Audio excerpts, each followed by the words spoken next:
welcome to the Spiritual Underground Podcast. Once again, this is Dan, like always, coming to you from the wood shop at DTM Enterprises, my little shop in my backyard. So we'll go to this few of these little commercials, so to speak. Go to dtmww.net. I have now added handyman services to the woodworking thing, so if you're in the Louisville metropolitan area and you want some services like that, please get a hold of me. You can get to me through that website, dtmww.net, a bunch of different ways. I'm a pretty available guy. 12-Step Spiritual Recovery, a book by James Christopher Cone, is available on Amazon. You can get that. There's 2 volumes now, or the full script, the full text. And also in a Kindle version. So James Christopher Cone on Amazon. We will be talking about that a little more today for sure. The music wrapped around this is by Darren Frank, and please keep him in your prayers. He's gone through a couple surgeries this week. This will be timely because by the time this is released, this will be released the day after we're recording it. So those prayers will be needed and effective. So his music is wrapped around this thing, and I've kind of settled on using that as a regular thing. Kind of picked out and floated on a couple songs that I think are going to become the Spiritual Underground theme song. Didn't really know what I was going to do with that, but I'm landing there. So that's that. So just to get started, I like to just kind of, I don't know what to say, maybe like lubricate my voice box for a minute and get a little talking. As usual, a lot of cool stuff keeps on happening for me. I get to walk some walks that still continue to amaze me, and my sponsor will talk about my openness to new experiences being part of that, and I really can't tell you exactly where that comes from other than it exists. So this past weekend I did what was called an initiation into the Mankind Project. It's a men's fellowship of men making better men, and it has some other cool things in it. With this past weekend was called the Initiation. Similar to the initiations that's been going on for thousands of years among men, where if it's hunting initiations or the Native Americans and frankly societies have been doing that for thousands of years at some level, and it's something that's kind of fell off. You know, I kind of felt like I had an initiation in a way by going hunting with my father and his friends when I was growing up, but it wasn't. It didn't have the stretch my being the way that I think of it now, and the way this past weekend was. But I did that last weekend. Really cool experience. You want any more information about that, reach out to me. Probably start beating that drum a little bit, because it's another piece of my life that frankly transformed me once more through a weekend. And last night we had the homecoming, and the guy at the other end of the table went with me and joined me at that homecoming. So my guest today is Christopher Cone, the author of 12-Step Spiritual Recovery, and my sponsor. So he went to the homecoming with me last night. It was pretty neat. There was, 5, 6, 7 of us up there receiving the thing. Not all of us were from Louisville, but the ones that were from Louisville appeared to be all at this event. And so another step in, what do we say, like to use Bill's words, another step in the phase of my development. How you doing, Chris? I'm doing well, thanks you for asking. Yeah. Good morning. You want to lubricate your voice box a little bit too? Sure. That was fun being there last night. Like I told you, there's a tribal, primitive aspect that's deep in our blood that I could just feel taking place. That, I told you I was envisioning us being in a cave somewhere with the elders and being welcomed into the ceremony, and we missed that. I think I actually heard or read something about the power of ceremony and how we're losing that in our fast culture. Yeah. With everything being microwave this and microwave that, and we don't really take time to honor. Sure, we have graduations and things, but even those become commercialized or lose some of the magic to them. So I thought it was really cool. It was a gathering of people that didn't know what to expect, right? Yeah. Except for the people who were holding the event, and you were shuffled into another room to begin with. We were shuffled over here, and I said, okay, let's see how this develops. It's pretty cool. Yeah. I enjoyed it. Yeah, it's I don't know really if the word is right, but that is ceremonial. It's probably more. I was saying theatrical. That's probably less of a accurate word for what the weekend was. The weekend was very ceremonial. Everything had a place and a purpose. And like the big talking stick. I like that you have to pass this on for the person to have the floor. Yeah. It's like honoring what they're going to say instead of like Washington when everybody's screaming at each other at once. Yeah. Mr. Chairman, what the hell is that? There's no respect in that. Yeah. 12-step rooms, we've developed a discipline among one another that we don't talk over each other and we respect each other and listen to each other, and I think that stick is, that talking stick is represents that there. And I may, frankly, there's some always kind of balance because I take this stuff, like I went through yoga teacher training and I pulled some stuff into my life that I use and into my retreats that I use that I pulled from there, and I really want to pull some things from mankind that were taught there. And the talking stick is one of the cool kind of things. And we also did it with a small stick at times in a sitting circle on the ground, and you passed like a baton size stick around rather than the big tall staff like. And that was like a law. Well, I don't know if that one was not so much. The one they used over the weekend a lot was like a log. It was like 3 inches or so in diameter. It was big. And so when you picked it up and kind of dropped it on this one was fancy. It had been carved and some time had been spent on it. The one they were using over the weekend really just looked like a big stick. It had the bark on it and everything. And it was like a 3-inch diameter. And when they kind of pop it to signify that you're starting and ending, it thunked on the ground. You heard it and felt it when it was dropped on the floor. And then I've heard you talk, like in the Don Majors, talk about how we in our group have a time limit on people sharing at the meeting. And I think that also makes it more of an honoring experience that, get to the point, share your wisdom. Let's not let ego be involved. Yeah. And then, I saw the one brother challenge the other brother last night over what he said, that he felt like he had more to say. I like that. I like that accountability aspect. Yeah. I like both pieces of that too, and I like the timer also creates some equality. Yes, the newcomer is just as important as the old timer. Right. That's a tradition in our program that's been lost sometimes because people will hold meetings hostage and think it's my meeting and this is my seat in the room and I'm the president of this group. And that's not the tradition of the 12-step philosophy. Yeah, I was at one yesterday at a 12-step meeting yesterday, and the tradition was to stand and speak, which I like that too. I personally like that, especially in a room that's with people facing different directions. That's why I like what we do in a circle more or less, and where we're all speaking towards the center of the circle. The mankind thing is sitting in a circle, and they move so that they ask a question: can you see every man's face? And if you can't, we adjust the circle so that without moving in a good circle, you should be able to look to your right, left, and see every face around the circle. I like that. But in this meeting, it's not really able to do that. So standing is the thing in order to get your voice projected, and also you can see and recognize who is the person who is speaking. I kind of like that. What's really cool too about recovery is the home group decides how they want to run their business, and you can evolve. Yeah, and we may have an opportunity to be in a bigger space, and that may facilitate people standing when they talk. I don't know. Yeah, maybe that'll help them be more truthful. Yeah, now, when you stand up and everybody's looking at you, it's really hard to put on your little act as much. And you as do project better. Your voice is heard better standing than it is seated. It's true. You get a little more diaphragm in your. Some people are tough to hear. It's, like you said, more respectful about the person sharing. That it's instead of just like thanks, blah blah blah. Yeah, thanks, Mike. Yeah. But we had the one guy yesterday who went up to the podium.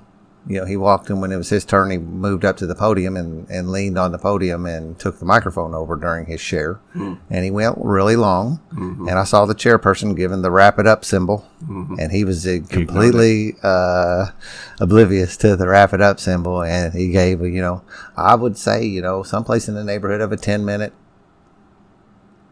speech. It's called a diatribe. I was going to use that word too, a diatribe. That is actually what I was getting ready to say. And bless his heart. In fact, you know what the thing was though? Bless his heart. The guy had some really good stuff that I identified with him sharing. I know. And he was attractive to me because he was talking some things about 12 steps being some spiritual teachings that would be valuable to everybody. So it went right up our alley like with the TSSR and stuff. But that whole deal was like, because I was a little bit drawn to like talk to him about it, and I was like, yeah, I don't think so. I think I'll put a hold on that. So I have a stage background, theater, and all that stuff. And there was a philosophy that, when you're killing the audience, which means they're rolling and they're loving everything you're saying, know when to get off. Because that cane in the old vaudeville days used to reach out and pull that sumbitch off before the tomatoes started to fly. And I've seen this 1,000 million times in my time in recovery where the guy has made it, man. He has made the keenest point he's ever going to make that night. And then he goes, and. So, you just blew it. Because everything he says after that completely nullifies the power, just like you experienced yesterday, what that guy was sharing. If you had just wrapped it up. Yeah, I hear people do that all the time. Man. Yeah, I'm like hoping. There's a lot of times where I'm hoping that the guy will slam the gavel on himself at his crescendo, because if he would, it really was an impactful share. And then he kind of goes on and it ends up tailing off into something that actually just takes all but removes a lot of the juice out of what a guy's saying. You'll see this in comedians. They always have that one drop the mic line at the end, and everybody just roars on laughter, and they'll get that, and then they end on a low point when they should have just known. Oh, you know what? I got him. That's enough. Yeah. Stop there. Yeah. So I did want to, just before we get, you want to tell them what we're doing Go ahead. today? No, what do you got? Okay. Go ahead. Just to update the folks out there that have heard Dan talk about the TSSR deal and where we're at right now, we just got a chance to celebrate 6 months of having our first meeting the other week, and it's bigger than ever. We're outgrowing our space. Every time people come in, we have to spread and make more room for chairs. Yeah, circles getting bigger and bigger. And it's all the people we wanted to help. It's people who don't have experience in recovery or are part of a different fellowship that aren't getting the juice that they need. And they're all getting sponsors, and they're all in the work and reading the book and changing their lives. And I couldn't have asked for, personally, a greater evolution in such a short time, with the potential that we have 3 meetings already. One out of town, an hour outside of Louisville. Shout out to our friends in Hodgensville on Saturday morning if you're in Hodgensville or anywhere down in that area.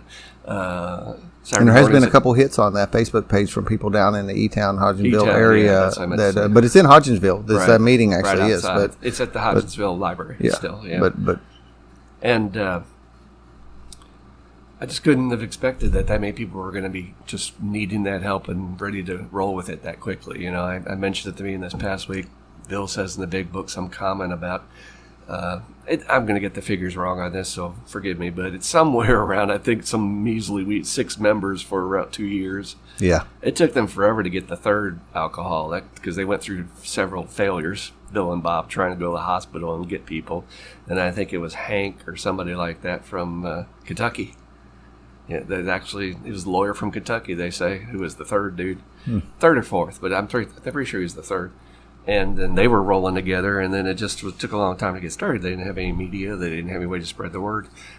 So I'm just thrilled as punch. So if anybody out there is interested, especially if you're in recovery, we really need some service work in this area. I will even guilt you to get you on board. We are being very selfish about having these tools to ourselves. And we all watch TV, and we all watch what's happening in our governments and in our world affairs, and we're like, oh my God, the world's going to hell, climate change, we're all going to die, but nobody's doing a goddamn thing to stop it. I don't understand that about human beings. I get it to a point that we all feel like, what can I do? I want to have so limited power, and yet within this program, those of you out there listening who are in recovery, we have a power in these rooms that is transformative. You cannot tell me that you did not go from a person who was one way when you started the 12 steps to a person that was completely plugged in and different and enlightened and spiritually awakened, whatever terms you want to put on it, which changed your whole existence and the way you approach Earth, your life, your daily affairs. And we can do that for other people too, and we can change this planet and save it. That's my biggest philosophy with the 12 steps, and not that they're for everyone, but I know that everybody that does it gets the same result. Right, yep. So if you're out there and you want to do some service work, we need some meetings started, people to sponsor people. If you don't want to start a meeting, just check out if any of your friends are interested in reading the book or going through the steps, and you take them through them one-on-one. You don't have to start a meeting. But let's start spreading this word. We have tools that work for life, and I wish everybody had them. Yeah, me too. I've been blessed in many ways, and just as you were saying, and I got another text this morning. A guy, sent a picture of Volume 1, the book, and said, "Will you take me through this book?" Juice. And I love that. And so that's cool. And I always feel like apologizing for it, and so I kind of already have. But at the risk of sounding a little bravado, I'm sponsoring a few people through the TSSR process and More using that, and it is really it's really interesting. And again, stretching my own self. That's what I find is I sponsor people that it's also good for me. It's not just totally that I'm doing that. I realize that the work that while I'm sitting with somebody, it's a two-way street. I am learning and gaining understanding and effectiveness while I sit with somebody else and hand these tools off. And it's very interesting to be giving it to people who are not, their primary thing is not the alcohol and drug thing. That's not what we're talking about trying to get past, as it is in my 12-step, my traditional 12-step sponsoring. Why it stretches you? Because I fall into this. I've been around a long time. When you're working with somebody who has our disease, the routine. I'm going to take them through this. I'm going to do this. And then when you get somebody who's completely unfamiliar with the tools, I ran into this when I was writing the book. You have to sort of really stop and think, like, how can I reach them? Because this isn't quite getting them. I can't talk about being drunk and pooping on yourself or pissing on yourself or anything like that. How can I reach this person on that level of powerlessness in a different way? And I went through that when I was writing the book, and I find that to be fascinating. And then you do find that hook. You got a guy that you're working with that, I won't say what it is, but he has a hook that he wants to work on that you found his powerlessness. Yeah. And so I'm very excited for the future, and thanks for having me on this show so we can tell other people about it. Yeah, that's the main purpose for the show, is to deliver this message across any avenue that I can. We say something, and there's a word, and I've kind of made it a personal. One of the things we did in the Mankind Project was define a mission. And it is nice to, what I said, really what happened to me. I kind of know what my mission is in a sense, or at least what it is today. I won't say it's not, I'm sure it evolve and dodge around and things. But I've really had this place in my heart to deliver this stuff and to talk to people and to help people recover. And it's been in my heart from the beginning to not be having a singleness of purpose around that either personally. I totally respect that concept within the walls that it is used in, but I also don't have to reside inside that fort all by myself, so to speak, or I don't have to restrict myself to that. So I have a purpose. I have a primary purpose, is to help people recover from whatever I can help them recover from, whatever that is. If I can help, I want to. And that purpose that I come up with over the weekend, and then a gentleman shared, and we sit down and did a lot of writing and work and meditation to come up with these ideas, and hours of developing a mission statement. Wasn't just sit down and write one. And a lot of it was kind of cool. A guy did and man, I'm just going to talk about it. I'm not going to. Too bad. He drew a little man, and we were talking about the 5 primary emotions and the way that they lay them out: sad, glad, anger, fear, and joy. Is the way they had them laid out, and there's all variations of that. And every time he talked to one, he drew a vertical line in front of the little stick man he had on the wall, and about how we have those kind of things, all those emotions kind of jail us in, and we end up building a wall because of all that, and not be able to move through those emotions and be able to accept them and embrace them. Takes the power out of them that keeps us caged. And as men, we tend to not, we tend to really be behind, kind of prisoner of our emotions. And so that was a really cool diagram that he brought to, and I'm a visual guy, so when he wrote that and did it come to me. But my mission when I developed it and sit down, and then it come up to say I want to create a world of healing recovery through guiding people to their true purpose. And that's what I feel like has happened to me through the 12-step process. There's a lot of things in the book and what Bill Wilson wrote about what this book is all about. One of them is to find the power greater in yourself. It says that's exactly what this book is about. It says our purpose is to increase or to there's an understanding and growing understanding and effectiveness. And there's another line too that says something about what the purpose of the book is in that. But to me, what it was is it allowed me to find myself. Found, like the subtitle of your book, How to Reclaim My True Self. And that's what and in that, I found a purpose for my life, which is sitting here at this podcast table and doing this other stuff and sponsoring people and sitting and helping pitch in on 12-step on the TSSR movement. And at the same time, do the same thing in my traditional 12-step roles there too. Which leads to happiness, which is why people are not happy in our country. Happiness does not come from material possessions and how much you have in your bank account. Happiness comes from having a function and when we're giving to others. That's the highest drug I've found on earth, is when you're being of service to others. Absolutely. So talk about transformative. And again, I don't know what other word to use for it. When you talk about how much use you were being to anybody as you were running from the cops, having broken into that house for stealing pills, to this guy today who's literally transforming his world around him with all the people you touch. Miracle, to use that word. Also, you touched on primary purpose. I think our boy Bill in the book says our primary purpose is to fit ourselves to be of use to God and our fellows. There you go. So why am I limiting my service work to say, oh, well, I only do it behind these closed doors and I don't do it? That was not what Bill intended. He said our responsibility is to grow to the point, paraphrasing, where we are out in our communities and our schools and our neighborhoods and our families sharing these principles. The other thing you talked about, and I knew it was going to go right out of my head as soon as you said it. Mission. You know, the Buddhists have a practice of meditating daily on their impermanence, so that they always have this in the forefront of their cortex here, that I'm limited and my time is running out, you know. In our culture, we shun death. And I find out that with a lot of my patients, they don't want to talk about it. And I'm like, that's not the way to approach it. You should talk about it every day. And that's what they do. Every morning they wake up and think about, I'm mortal and I'm going to die. What am I going to do with this time I have left? Today. So that's the same thing as having a mission, having a purpose. And we don't cultivate that in our culture in America. You know, my mission is to go out to McDonald's and buy the value meal and then get over here and get my Starbucks coffee and go here and buy this thing at Macy's so that I can look good and drive this car. And, you know, that's our function, our purpose that they're giving to us through this programming I talk about in the book, through media and commercials and all that. But so how powerful is that to be able to say no?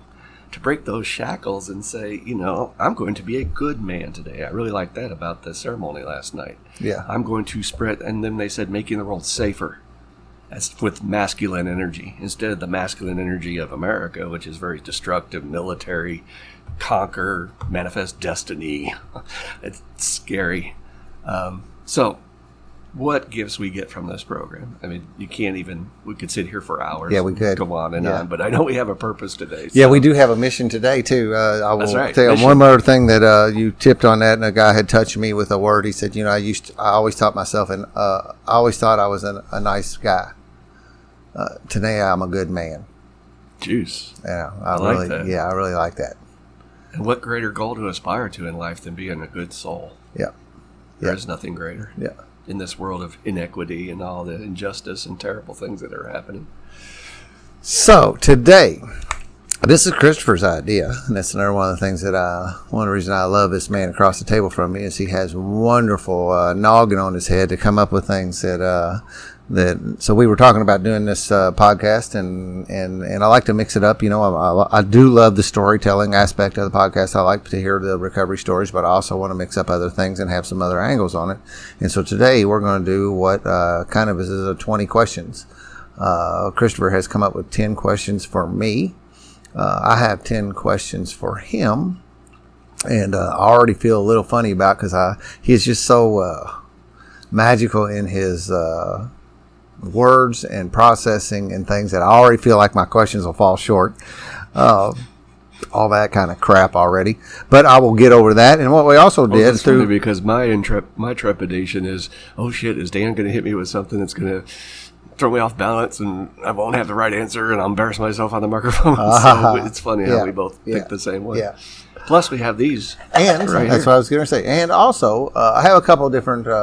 So if you listen to Don's story, he said we would be remiss if we were not taking advantage of the technology in the use of recovery and spreading this message. And that's one of the things that we can probably say has been somewhat why the growth of TSSR is moving at the rate it is because we have the technology to spread the word.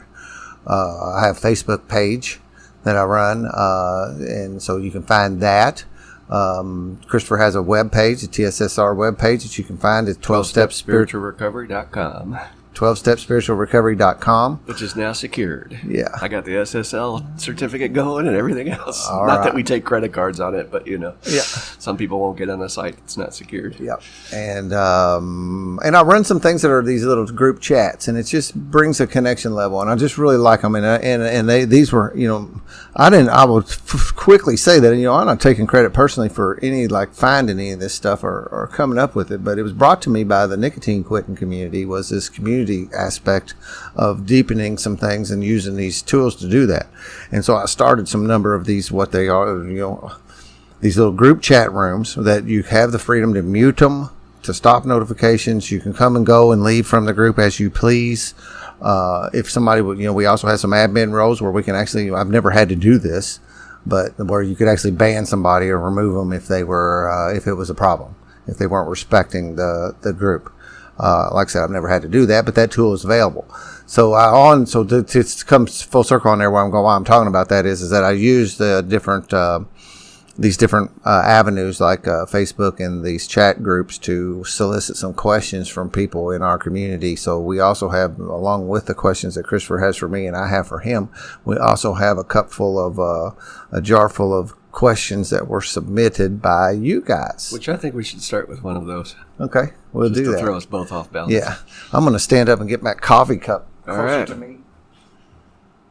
I'm watching Dan. He's moving over to the counter. He is grabbing the pitcher now. He's pouring it into his yellow thermos.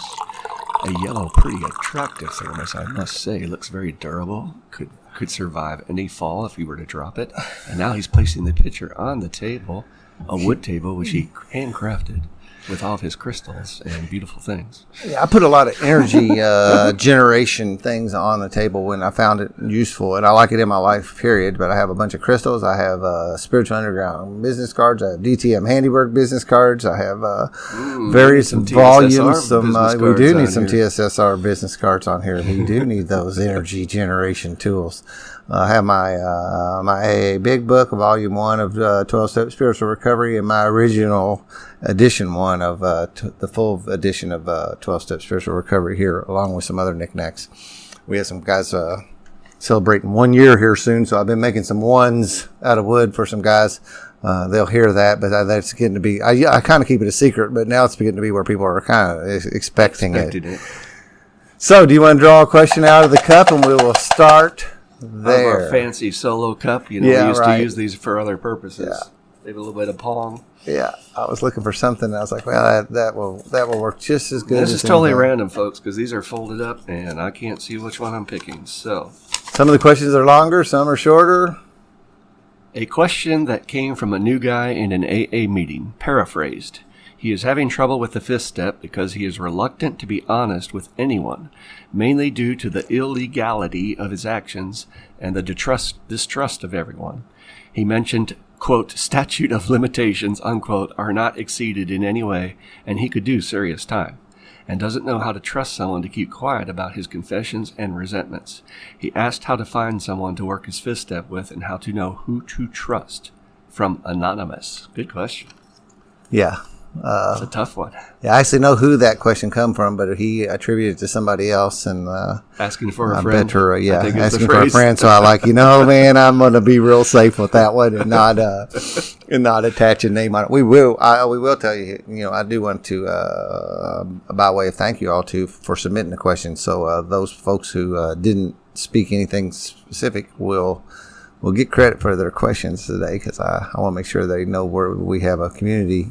So let's get this out on the table, and we're going to try and breeze. Let's make our answers as compact as possible so we can get as many of these as...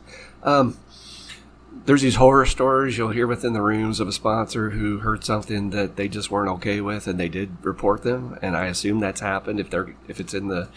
But then you always wonder what that rumor mill will generate and then build it up and exaggerate, Yeah. But the way we approach it, somebody who has a solid spiritual basis, and this is more of a gut thing you'll get with your sponsor than an intellectual. You'll just know and feel something that's just like, this guy has his shit together. The spiritual aspect of the fifth step is if you violate it, for someone who's an alcoholic or an addict, you are risking getting drunk or high yourself, because this is the very thing that saved your life. And now to continue to save your life, you're supposed to pass it on intact as it was given to you to the next guy. So Absolutely. If you're going to put your ego ahead of that and say, well, I don't agree with this and I'm going to turn this guy in, good luck, brother. Because I think you're going to get drunk or high. What do you think about that?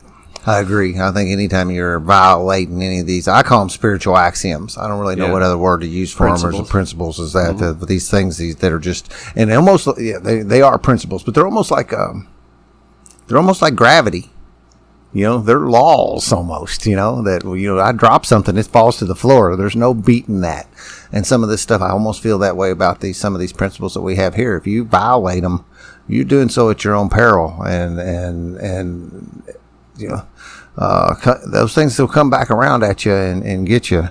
I do a thing when I sit down, and that's one of the first things I open with by taught from my sponsor was that, I want to make sure this guy knows that this is an ironclad thing here. Yeah. That we're sitting down and everything you tell me today, nothing is going anywhere. And now we'll put brother. I make my guy understand that. Nothing I say is leaving this room. Right. And we make a pact that way that nothing's going here. Now and I will also put in a caveat though, and I'll put this out here that I say, hey, but then there is one exception here, but I will only do this with your explicit permission. That if I need to take something like to my sponsor or to somebody to where we will need some help on helping you where it's beyond my capabilities or my experience, but I will only do that with specific permission from you and together on that. And by the way, those details are things we've learned over the years in our experience that I've tried to include in the book that you're just not going to hear at a meeting. Yeah. Like what? Getting your guy's permission to go talk to your sponsor? Right. Some people just go right to their sponsor and violate the fifth step. Yeah. Not only that, but I'm supposed to tell my dirt. Yep. And in case the person anonymous doesn't understand this, if your sponsor does not tell you something completely humiliating and embarrassing in their story or something they would not want you to share with someone, then I would have reason to worry that he's going to share something because you've got dirt on him now. That if he breaks your confidentiality. Yeah, you should be like swapping stories. That's like Scott L's explanation of it, that it is not. I just never liked the drop word. No. Dropping this, dropping that. Yeah. I just never have liked it. To those who use it, okay, but I don't like it. But I know around a fifth step, I'm exchanging a fifth step with somebody. Mm-hmm. We are sharing deep personal stories with one another. And so you've got the dirt on me and I've got the dirt on you, and we have a little pact there that's not the purpose at any level, but that awareness is laying on top of it. Anonymous, trust your gut on that. If you don't get a good feeling with your boy as you're going through 1 through 5, which is really that chance to get to know your sponsor, just get somebody else. Yeah, I agree. I've heard one little thing, and I'll say that somebody that has talked about, and I don't know, but as you said that, it crossed my mind, so I will state it. I will share it. If you're doing fifth step with a lawyer, if you pay them $1, they are underprivileged not to talk and not be able to confidentiality or a therapist. Or a therapist.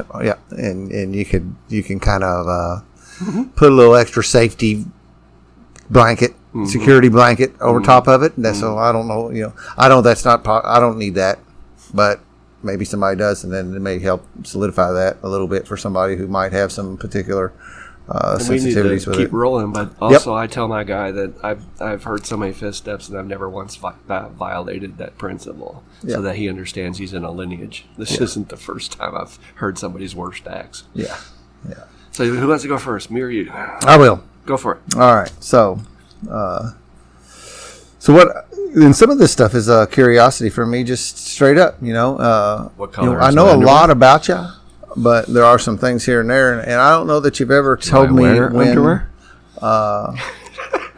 when that moment was that where I have a distinct memory of a moment, and when the moment was that I knew this thing was working in my life.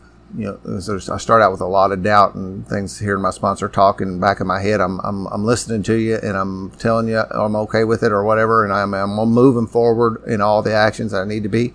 But the camera show in the back is saying this is bullshit and it's not going to work.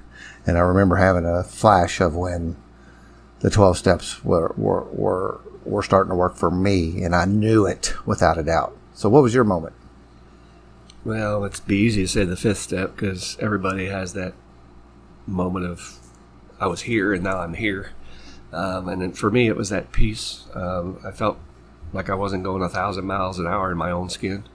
I was starting to settle down into the process. I'd almost go so far back as to say my first meetings with my sponsor in his car, which is what I talk about a lot in the book. That was a sacred experience for me. That it was my refuge, my island of safety once a week, to be able to share with another man what was really going on for me in my sobriety. And if you can't share with your sponsor on that level, get a new sponsor. That's the whole point of having a sponsor, is to be able to tell them everything.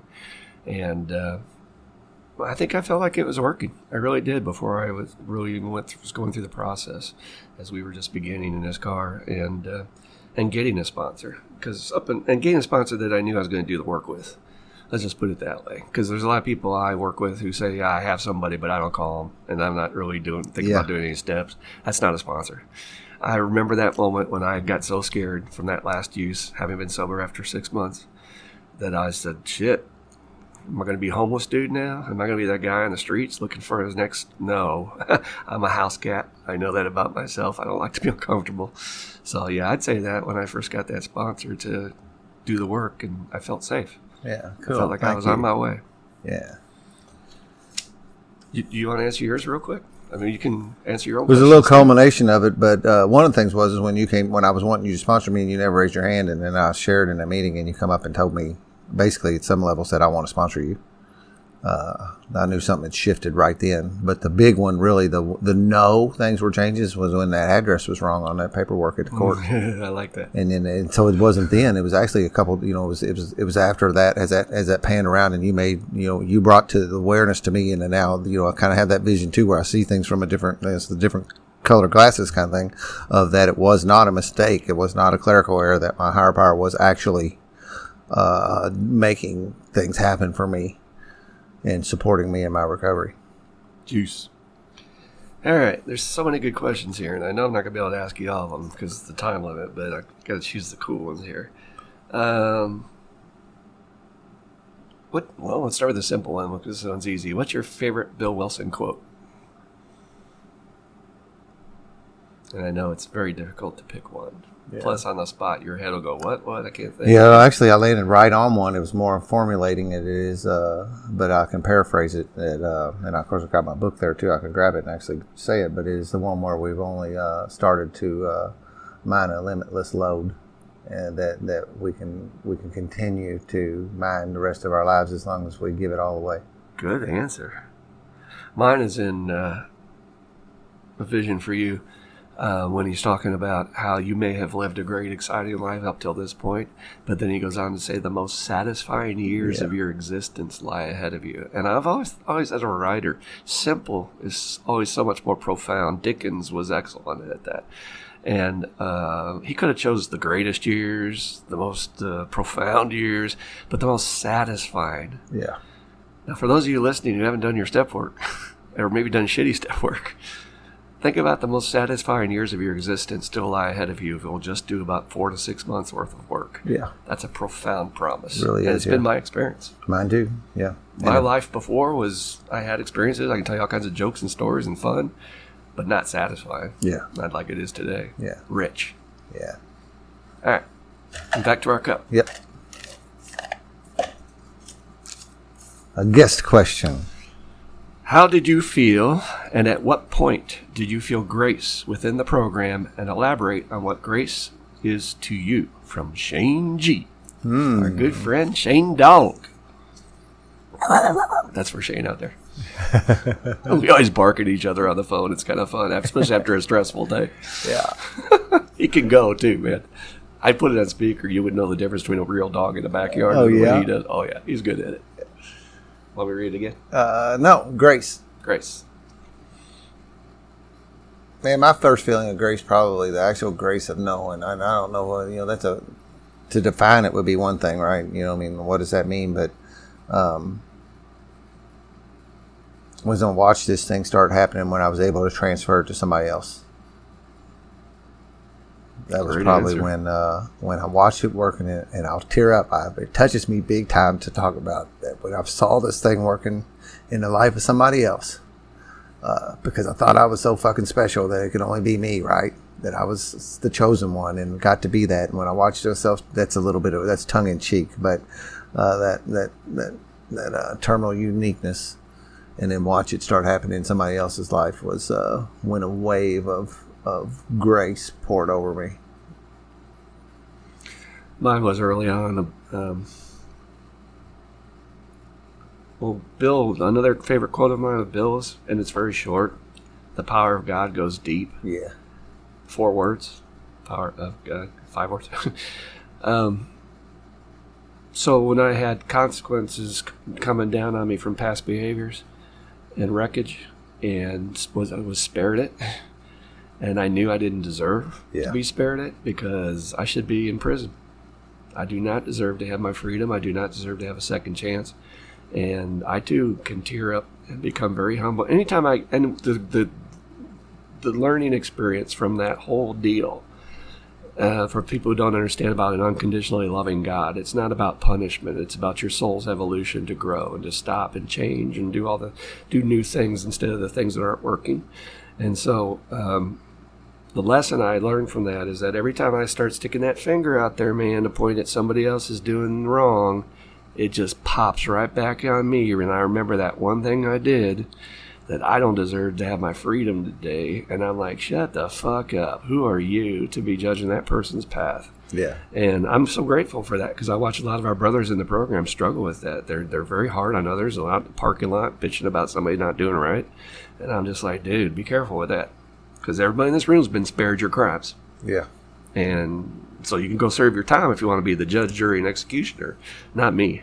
I'm very grateful. And that was all grace. There's no other word for it. And I really appreciate Brother Luke, our good friend at Gethsemane. I want to put a shout out to him because he uses that word a lot in his story. And he helped me to call it for what it is. I would call it a lot of other things, but grace is the only thing that freaking explains it. Yeah. And I can't even conceive a power that is that loving, that you could hurt his other children and you could cause mayhem on his earth and still be spared and loved. Wow. So great question. Yeah. Great question. Yeah. All right. Hit me up. All right. So a person has completed their first trip through the steps. You've taken them through the steps and they've had their awakening. What's the next thing you recommend for them to do? It's an obvious one. Go out and help others. But I would conclude that. I was kind of thinking like outside, like a next, like maybe a book to read or something to maybe explore or... Because I was going to add to that, we have a phrase that we use in our particular group, spread the juice, spread the joy. Yeah. So I like that angle too. Yeah. I do get guys who come to me and they're hungry now, right? They want to investigate further. And my library is pretty expansive, but I know it's not as deep as I wish it was, and I always encourage them to follow their own heart. Sometimes I'll give that suggestion in the book about going to a bookstore and just picking up books at random until one strikes you. Good point, yeah. But I'll tell you of one teacher that just helped me a lot in my journey that I always try to include in the list if they want to check out things. Well, 2 books, actually. One is The Spirituality of Imperfection, which we both love. Mm-hmm. It's a collection. It's written by one of our brothers in recovery, where he gathered all this wisdom from all these different cultures and tribes, and it's just little short stories you can read on the toilet real quick, and they give you some insight and wisdom in that little quick paragraph that's just profound. And the upshot is, spirituality doesn't exist in perfection, not imperfection. But really, Emmett Fox, the guy has just done his best to bring. He's so cultured on the real word of the Bible, which for me is tricky language, but he understands the parables and metaphors for the people who lived in that time. And like, for instance, if you're not familiar with that, you don't really understand what Jesus said if you don't understand that the people were dumber than dirt. And we think people are dumb today. Can you imagine without the benefit of TV or books or education or nothing? These are dumb rock farmers living in a desert. So one of the most profound aspects of any metaphor he uses is that water. Water is life. If you're in the desert without water, you're a dead motherfucker. And so when he uses that term very specifically, he's really trying to get your attention. And then people get off on this sin and other stuff. Jesus never preached on that. And when just in the book Sermon on the Mount, when Emmett Fox breaks down the Lord's Prayer, yep. When I say it today, I listen to my brothers right next to me on both sides saying it. It's words. It doesn't mean anything to them. And the way Emmett Fox explains it in the history, and I'll make this short, he says, Jesus knew that he was going to be remembered for very few things and that they're going to mangle most of what he said. He knew this. He was a master teacher. How could a master teacher not think ahead as to what he was going to be remembered for? And so he knew he needed to sum up his entire message in a short and easy to remember phrase.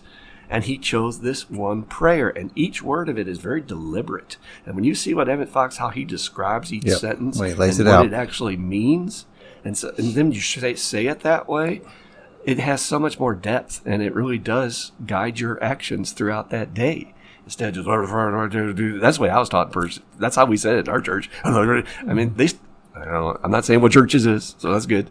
But I mean, I'll go back with my mom sometimes when she wants me to go with her, and it's so dry and it's so boring, and nobody knows what the hell they're even freaking saying. So what's the point of saying it? Jesus himself, I'll shut up on this, talked about the Pharisee at the praying wall. They look like parrots, mimicking parrots. It's one of his quotes. They're just like, he made fun of them. Yep. And yet that's the way most people pray out there. Yeah. They've never really learned what the words mean. Yeah, what it really means. Yeah. So that's why I love Emmett Fox. He's probably the greatest, most profound writer on Jesus' teachings, in my opinion. Well, the Sermon on the Mount was the first book you recommended to me when I was through the steps.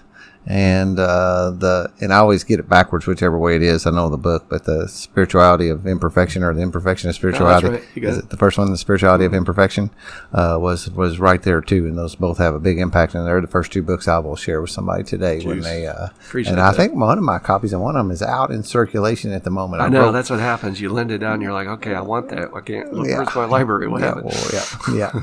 Today books are so easy to get another one of that's really not a big deal. I'll just buy another one, but I do need to look at that. All right, so you're up. This was kind of ruined last night because they already talked about it, so I want you to expand on it. But I had this question. It was the first question that came to me, actually, that I wanted to talk about. Are you ready for this? What is your spirit animal and why? Now, there's this concept, for those who don't know, within certain traditions, especially Native Americans, that they believe that we are connected to the earth and the animal kingdom, and that your spirit animal can guide you on your journey throughout this planet. And they would actually include that animal on your totem pole.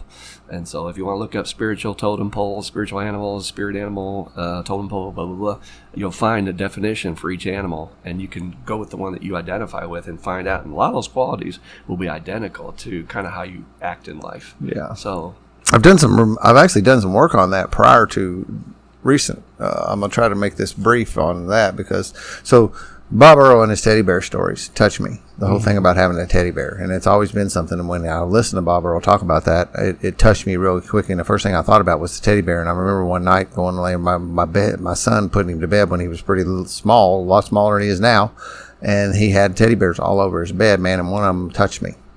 And it's mine now, and I've carried it around. I got a lot of pictures of me with that bear in various places and stuff, and that bear's sitting on my altar in my bedroom at the moment with a hat on, and a mala around his neck.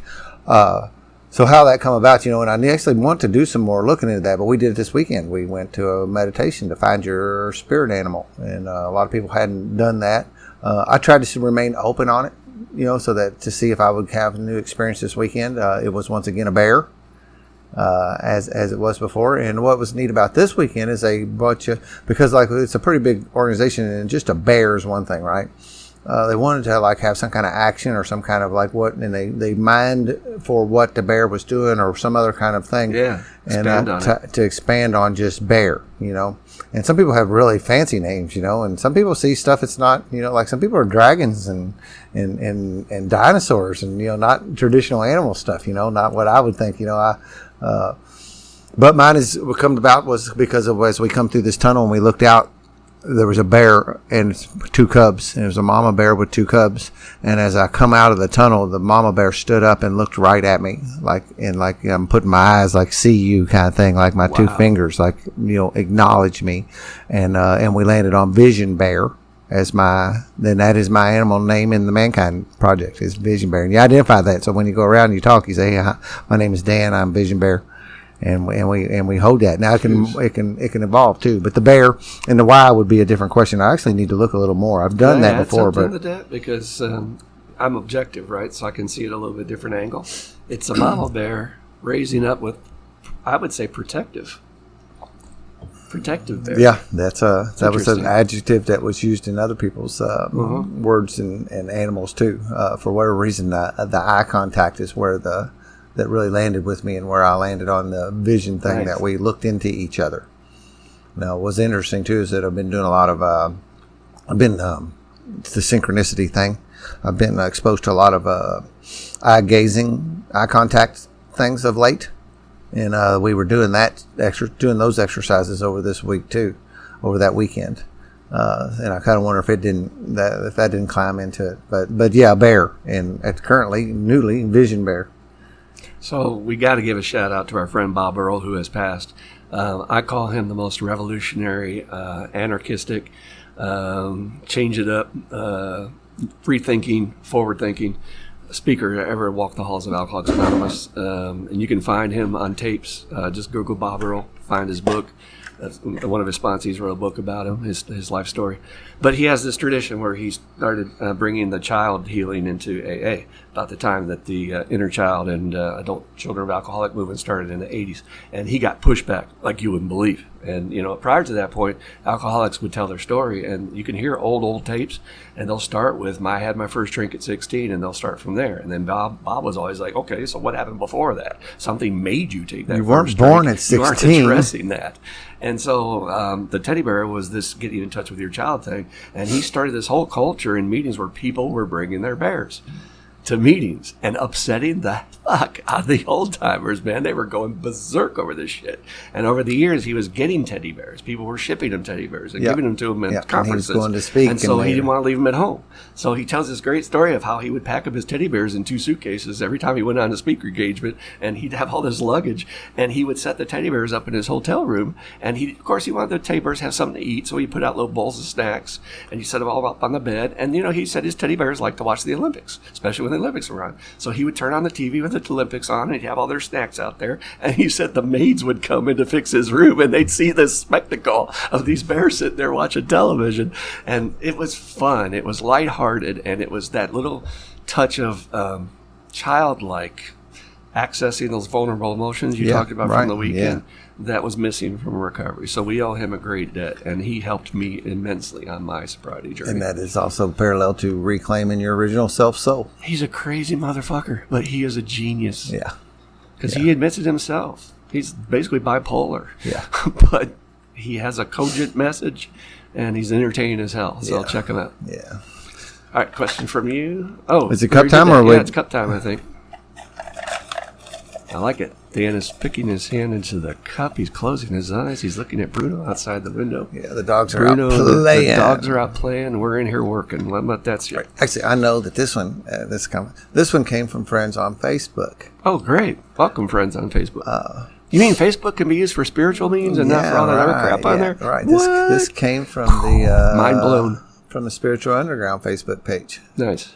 I would like to know, when it comes to family, and in parentheses it says kids, is there ever a time that you give in when it comes to trying to make amends for the damage we cause? That is from Brian and Tracy. It says, is there ever a time that you give in when it comes to trying to make amends for the damage we cause? I'm wondering if that means give up. Yeah, I think, well, the first thing that came to my mind is when Scott Lee, good shout out to our friend Scott, and he gives his full name, so I don't think he's shy about that. Right. We've talked about him on this podcast before. He talks about when you make amends, it should be a closed-end proposition. This is not an ongoing proposition. He says amends are very specific. Targeted and specific is what Bill Wilson said. So we're supposed to go in there, address what we did, admit we were wrong, say I'm here to make it right, give the other person a chance to unload their burden. And if you've ever done amends out there, did not let the other person share what they had to say to you, you were very selfish, because that person is hurting and needs healing as well as much as you do to be free of this deal. You guys are carrying a karmic bond together. And then after that, asking them specifically, what can I do to make this right? And listening and letting them give you what they need. And most times after the process of letting them share, you'll be surprised how they will lighten up on you and not demand very much of you, if anything at all, because they've already gotten free from being able to share how you affected them. And then Scott Lee says it's over. So that goes with your kids. It's over. Anything you do after that is working the principles in all of your affairs. Right. So if you're being a loving father and you're doting on your children, you're giving them an extra scoop of ice cream, that's not related to your ninth step. That's more related to your ego and not allowing that you've been spared by grace and your higher power is forgiving. You've done the work. Let it go. It's all about today, not looking backwards in the rear view. What can I do today to practice these principles in my affairs? At least I think that's where the question is going. Yeah, I think so too. I think you answered it great. I heard it's another tough with friend kids say, though, because you're going to feel that guilt, right? Yeah, and I struggle with that all the time. Because I am trying to practice these principles, but frankly, fall short many of the times when I'm trying to deal with those most close to me. The people that are in that circle that like that.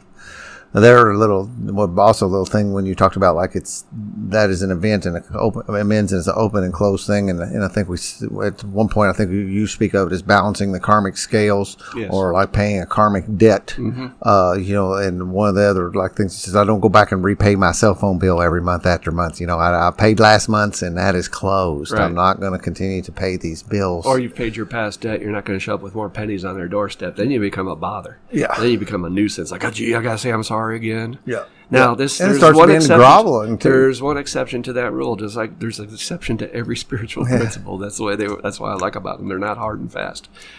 If you go through the steps again with a new sponsor and you find areas that you neglected and did not realize you did not clean up sufficiently, it is okay to go back and address those with someone. Yeah. Yep. And it can be real juicy. Yeah. Especially when we talk about those sins of omission where I get to go back and thank somebody. Yeah, definitely juice on that. So I hope that's helpful. That's a tough one when you have children. Yeah. Ask around for other elders' experiences too, because that's a whole different ballgame when you're dealing with either children who have this disease or children that you've harmed yourself with that. What's one of the coolest things that has happened to Dan in his recovery? Just one of the coolest. Wow, yeah, that's hard. I know, right? It comes pretty quickly though, because as you ask the questions, I will flash right to something, and I think that's the answer, right? Trust your gut. Yeah, not go wheeling around.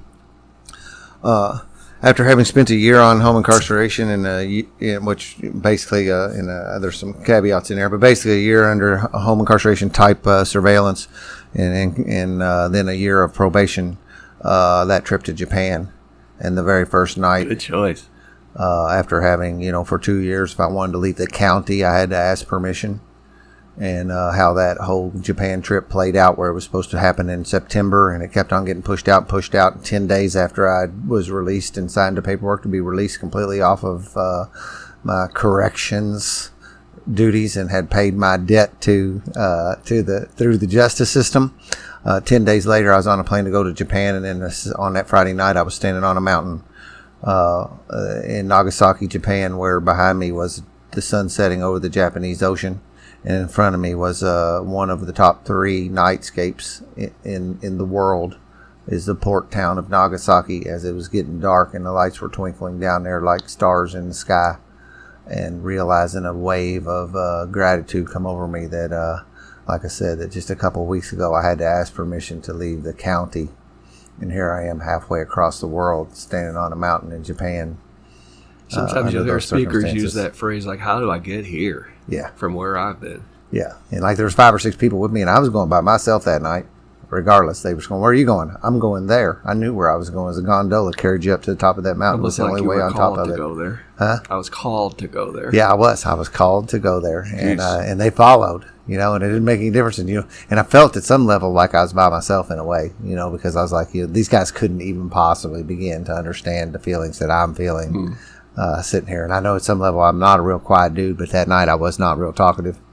I was with me and my higher power. Yeah, there you go. Yeah.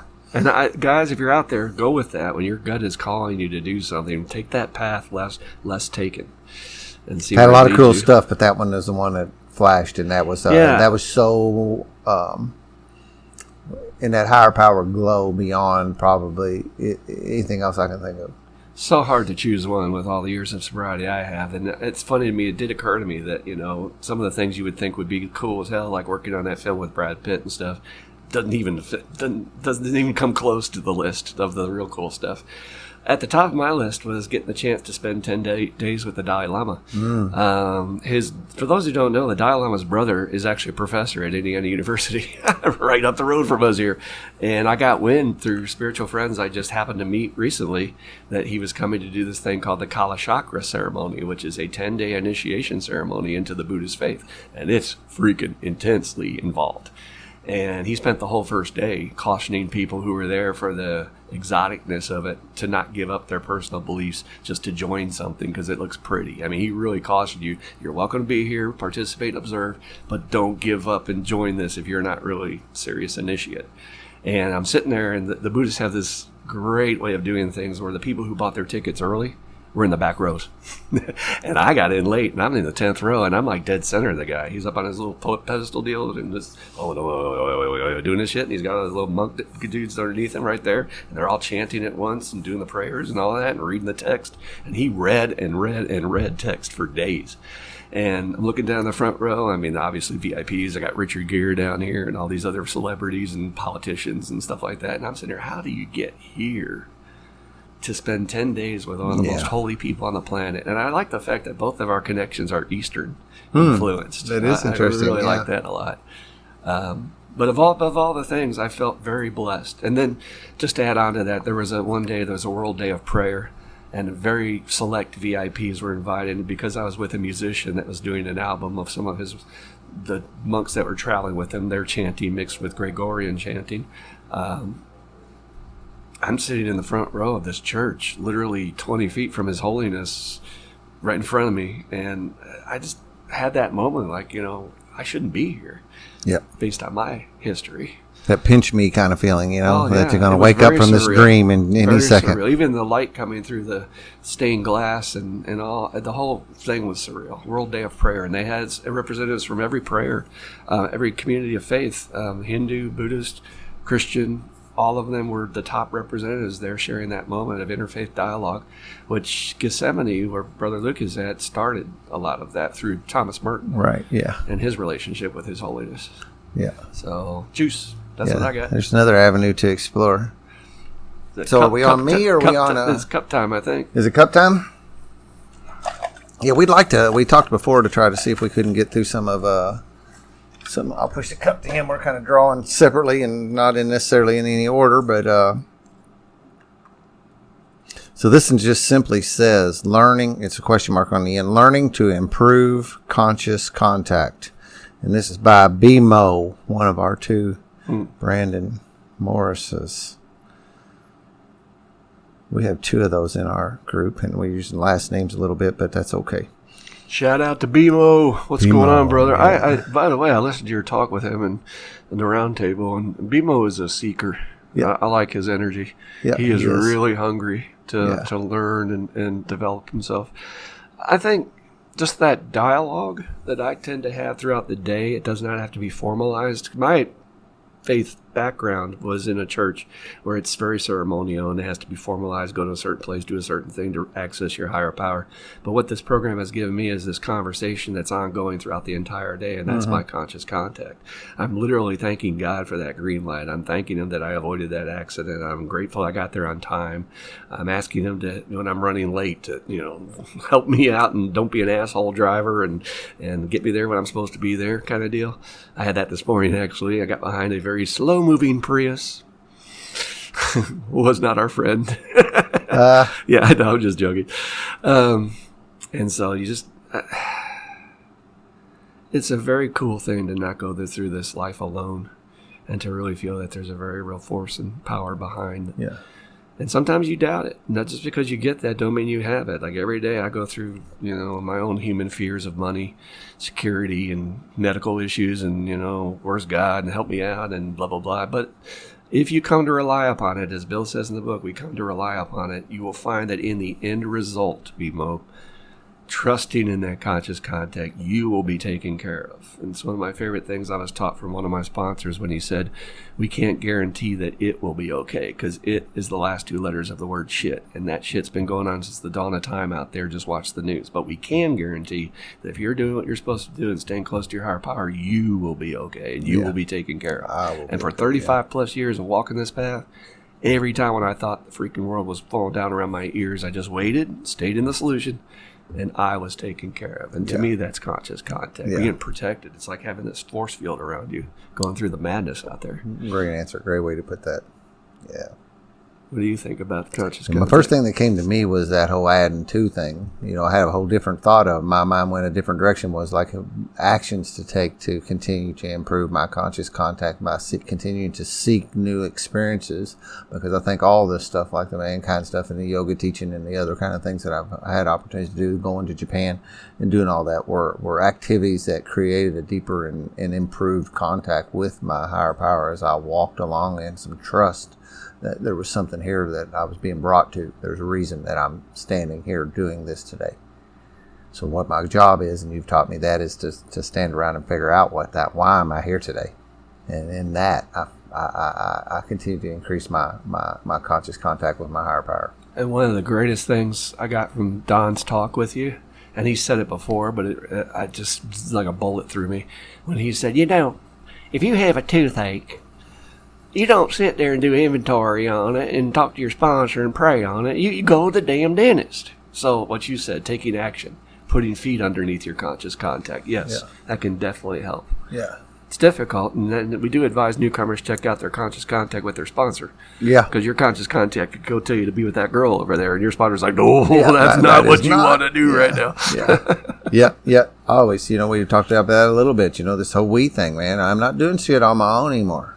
I'm not running my own show anymore. That was the problem all along. When I made that third step decision to not do that anymore, part of that decision impact is with my sponsor, that I'm going to keep him in the loop on the shit I'm doing. And I joke around and say, if I'm doing anything more important than buying new underwear, I talk to my sponsor about it. Can we talk about that a second? Because the third step for so many newcomers, and it was for me, and I spend 2 chapters on it in the book, is so terrifyingly worded. Turn my life and will over to the power. What? Excuse me? Not as an American, I ain't doing that. I ain't turning my life and will over nothing. Yeah. I'm an American. And they don't understand the word I use in the book that's so beautiful for that is partnership. I get to have a partner in life that's clearing the path for me, that has more power than I have, to guide me to the right thing so that I have a beautiful existence and things always go my way. And when you're doing that, your ride is smooth, man. Mm-hmm. And I always know when I'm not doing it. People will ask, what's my higher power will for me? And I think that's one of the questions down the road we had talked about last night. It's the only question I know about. It's in the cup. But if we don't get to it, everything goes smooth. And when I'm not doing my higher power's will, I'm running into walls left and right. I'm getting frustrated. Things are not timing out right. I'm getting all this pressure and stress around me. And I know, okay, I must be out of the pocket.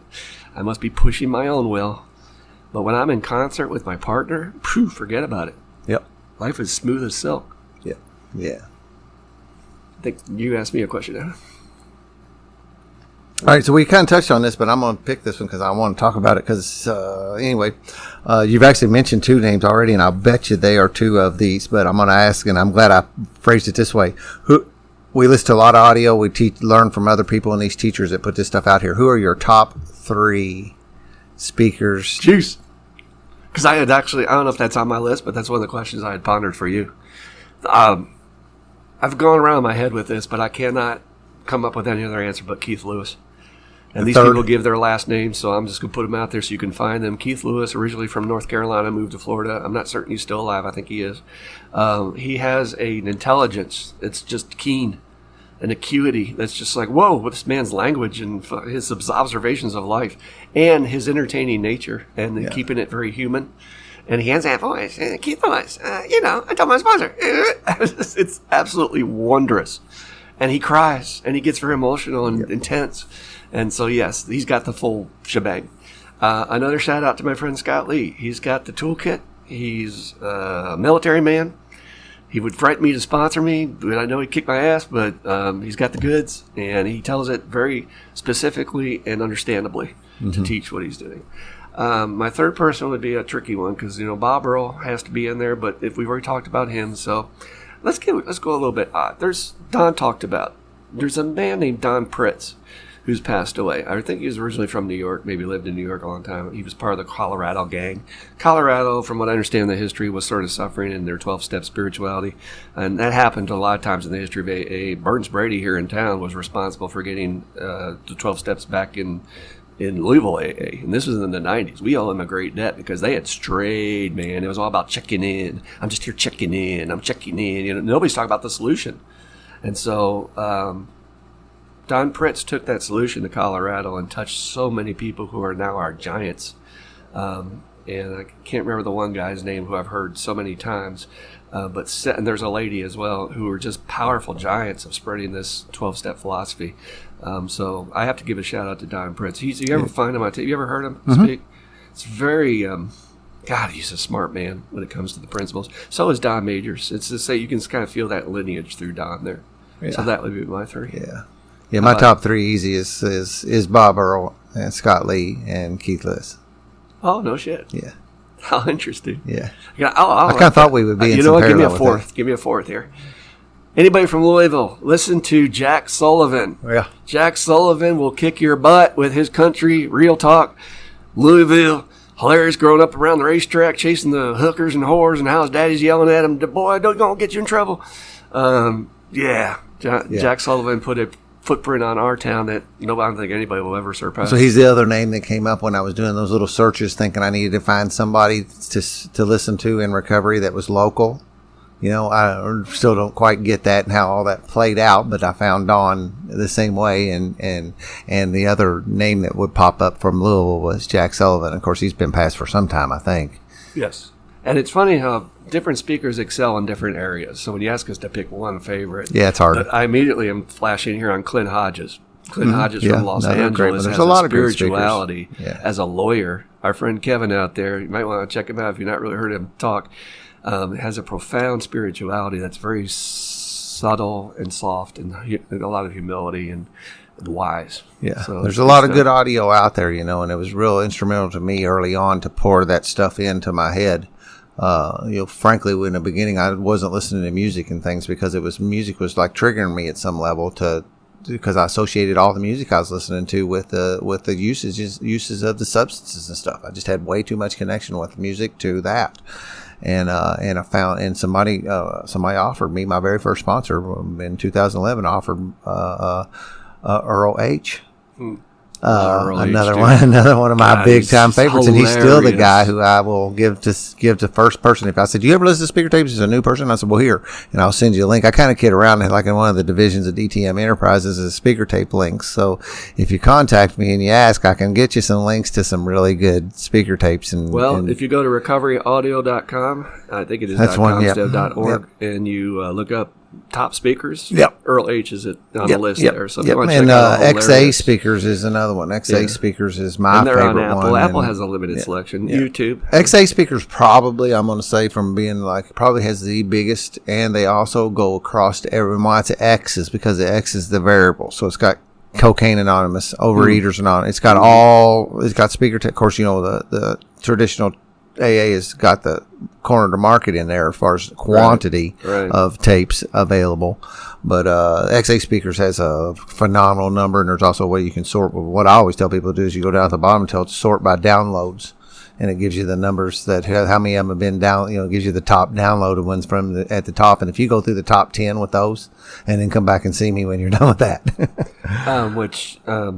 That began my journey when I moved back to Louisville, and I had a sponsor who was feeding me those tapes on a real hardcore level. The original podcast. Yeah, and they saved my life, and they gave me what I have today with this movement with even TSSR. And so I will talk to people throughout my journey in the program, and they'll say, "Oh, those are just egotists who are just out there in the limelight trying to see." I said, "Man, do you know what that takes? Are you willing to do what they do to give up your family life after a long, hard week of working, get on a damn plane to someplace you don't even know where you're going or how it's going to turn out, and meeting people you don't know, and going, hey, how you doing? You got to be nice to everybody because you're the damn speaker, right? You might not be feeling it that week. Yeah. And you're only going to get an hour really to be on the spotlight. And then you come back and you're exhausted and your kids want you and they're yelling at you. Your wife's like, where you been? What the fuck? And you got to go right back to work on Monday because you're home late Sunday. Yeah. Good luck, man. Yeah. That is a service work that is unsung. Yeah. And again, man, that's, it tells us to carry this message, right? And you're going to start getting judgmental about how one person chooses to carry it or is asked to brought to it. There's people out there that are going to think he's doing a podcast. What? Yeah, right. Yeah, I know. Yeah. Yes, and we again, are. You carry your message your way and I'll carry mine. I like that. All right. Here's my question for you. Oh, boy. Okay. What is one of the most helpful things that your sponsor has taught you, which has served you well over the years?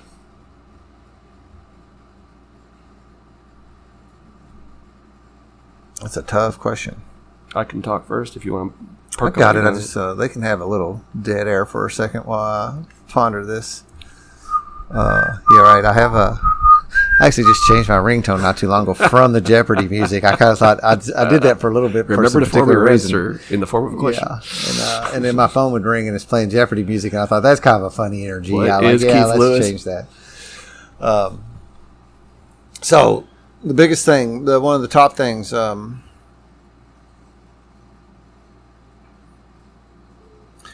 golly, and I have to land on this, and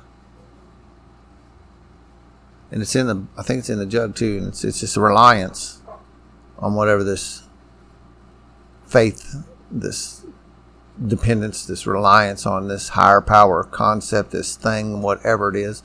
I plainly say I have no idea what it is. One of the gifts I say that my sponsor gave to me was that he helped me develop a power, understanding of a power greater than myself. Get myself in touch with a higher power, and at no time did he ever impart his on me.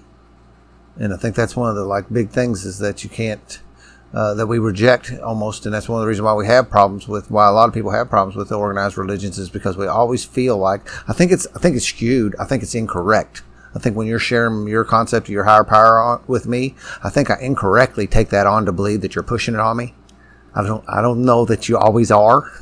I think that's my own ego rejecting you.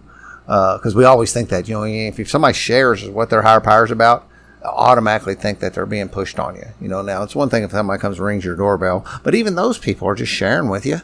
Doesn't mean they're trying to force you into anything.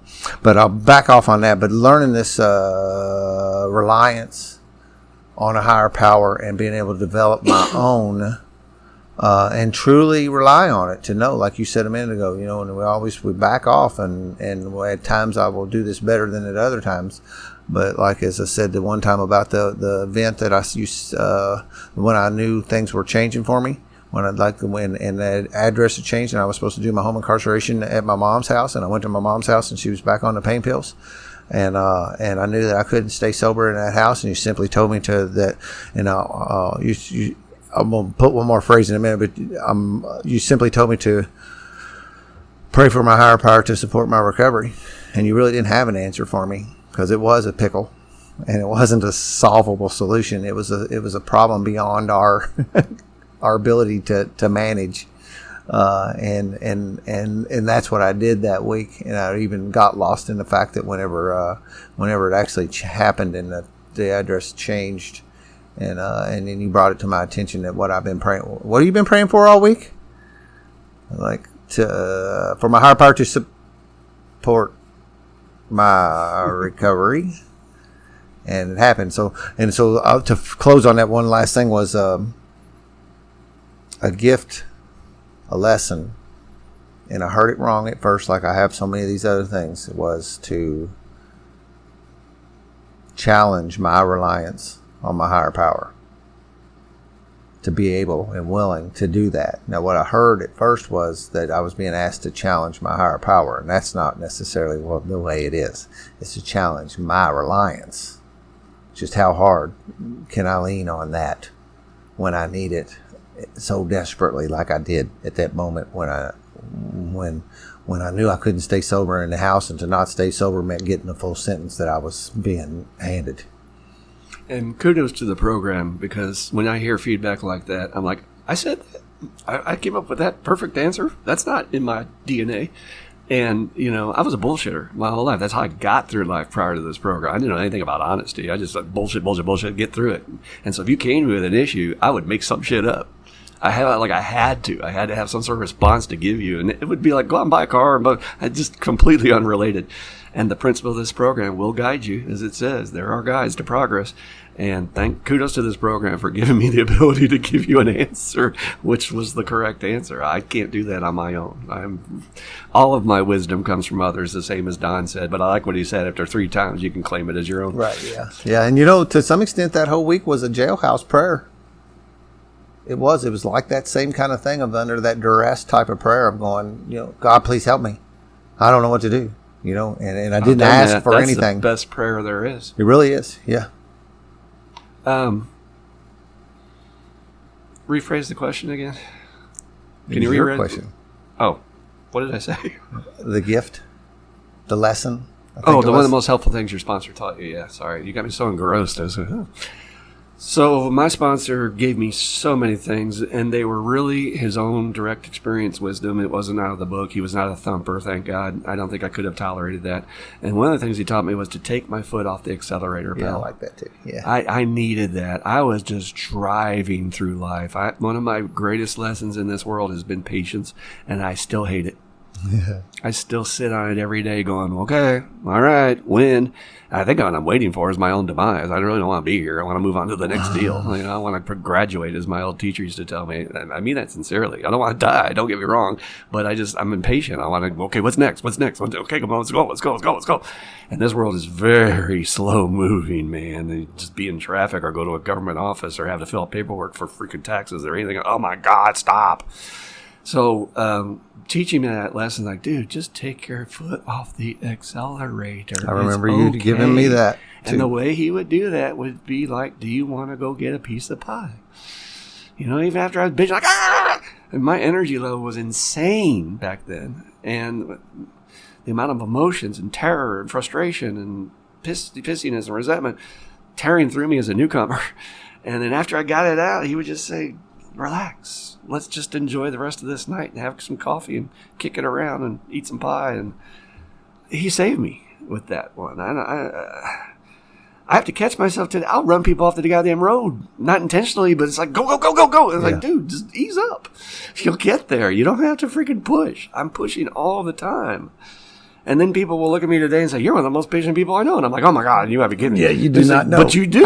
With your clients, you don't punch them in the face. He said, I would have punched him 20 minutes ago. And I'm like, that's just all the result of being transformed by this program. That's not in my DNA. Yeah. And so I still struggle with it. But thank you to my sponsor, Roger, for saving my life with that. Yeah. I still use it today.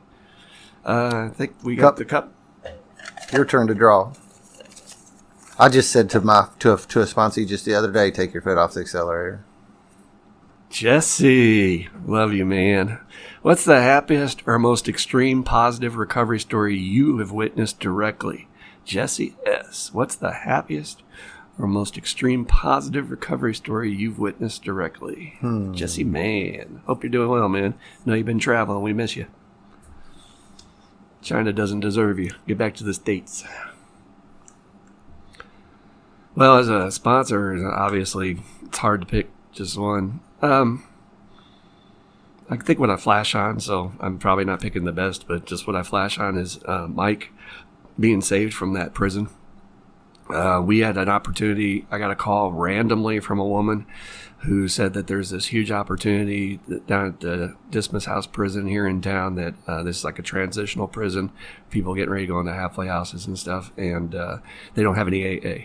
And I didn't want to do it. And I'm like, oh my God, another night of my week taken up, and but service work. And so I called her back, said, yeah, we'll go in there. I'll get a bunch of my dudes. We'll roll up in there. And we didn't know what to expect. The prison guards were not very friendly to us. They didn't strip us down naked like they did those one dudes going into the prison.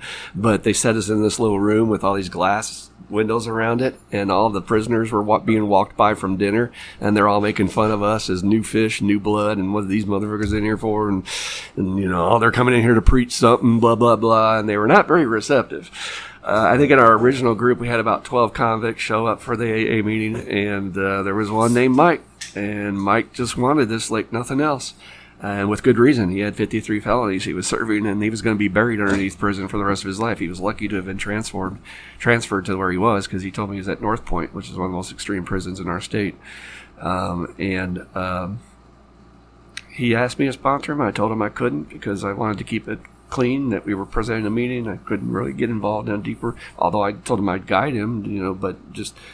And he just kept pursuing it. And today, when I tell my patients that a man with 53 felonies who used to like to run over police officers with his car is now a completely free man off paper, there is no record of his. He's been expunged by the governor of our state.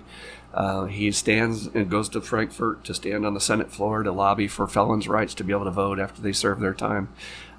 He's a social worker with a license and a degree, and he's a minister and serves in that capacity. He's a father who's able to be there for his grandson because his daughter's out there in the madness, and that grandson would have been in the system. All those stories, obviously, where children are saved because their father or somebody got sober and made that difference and was there.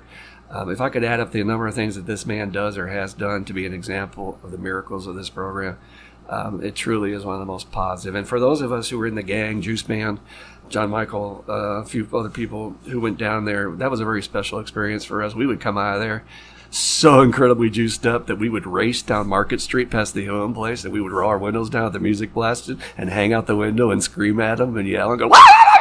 They'd go, "What the fuck was that going by here?" Just to take that juice to them a little bit while they're out there smoking and being miserable. And we had a lot of fun with that. It was a gift for me, and I almost said no to. But that was it. That transition in Mike was so profound. He would rotted in that prison, and then his grandson would have been in the system and rotted. And fuck, man, it's awesome. Yeah, and that was a story you presented to me when I wanted to doubt what this thing could do, because I didn't think I thought I was in a bind that I wasn't going to be able to escape. And you pointed me at that story and said that guy did, and it gave me some hope the that odds against him, yeah, even worse than yours. Yep. And so, what about you? Most positive story you witnessed of somebody's transformation? Yeah, is that how it said? What's the happiest or most extreme positive recovery story you've witnessed directly? Somebody that's changed that much, maybe. I get, from it, like maybe I could use the word impactful to me. Mm-hmm. And again, it's a flash, so I'll just go with what hit me was sponsoring Quentin. There you go. I was going from picking up a guy who was homeless he was walking out of the woods at the corner of an interstate back in some church property, smelling just like he had been walked out of the woods without a shower for a couple days, and picking him up and doing step work with him and taking him to a meeting and then dropping him back off at those woods again.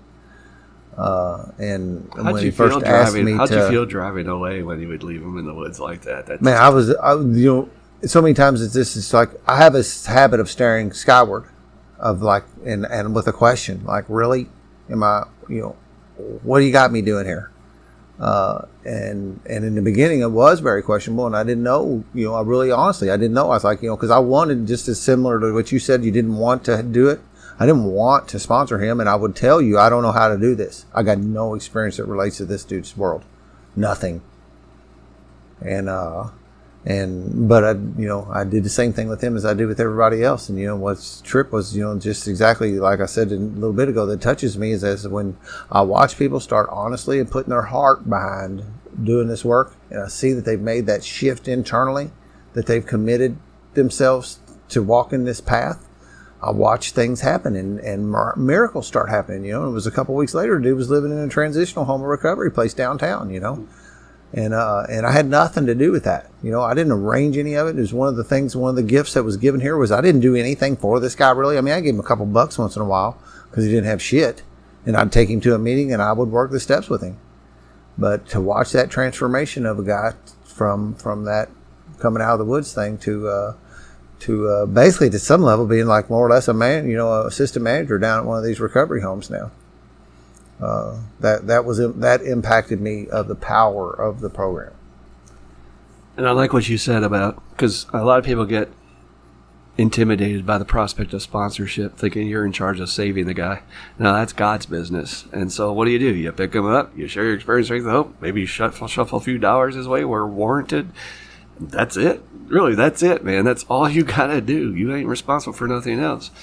And I love what you said about, I didn't have any experience with that, so I didn't know how effective I could be. I hear that all the time from people, and I'm like, excuse me, you have the solution. Who cares whether or not you've been homeless yourself? I had never been in prison like Michael had. I don't have his experiences with the police officers, thank God. Yep. I didn't have to go that far. It was real early in my sponsorship. But I had the solution. I had the way out. And I can relate to being a down and out, powerless, dumbass drug addict, period, end of story. Yep. And there's a lot of people who say, well, you know, I don't know about sponsoring somebody who's on drugs. I only drink alcohol. Are you kidding me?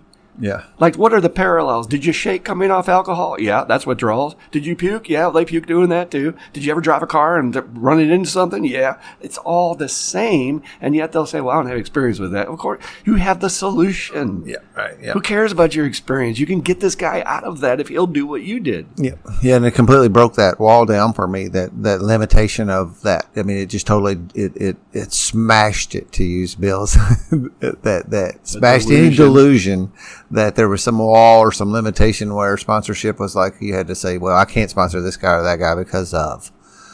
It all went away. My patients will say, some old guys say, well, because I'm so old, you're young.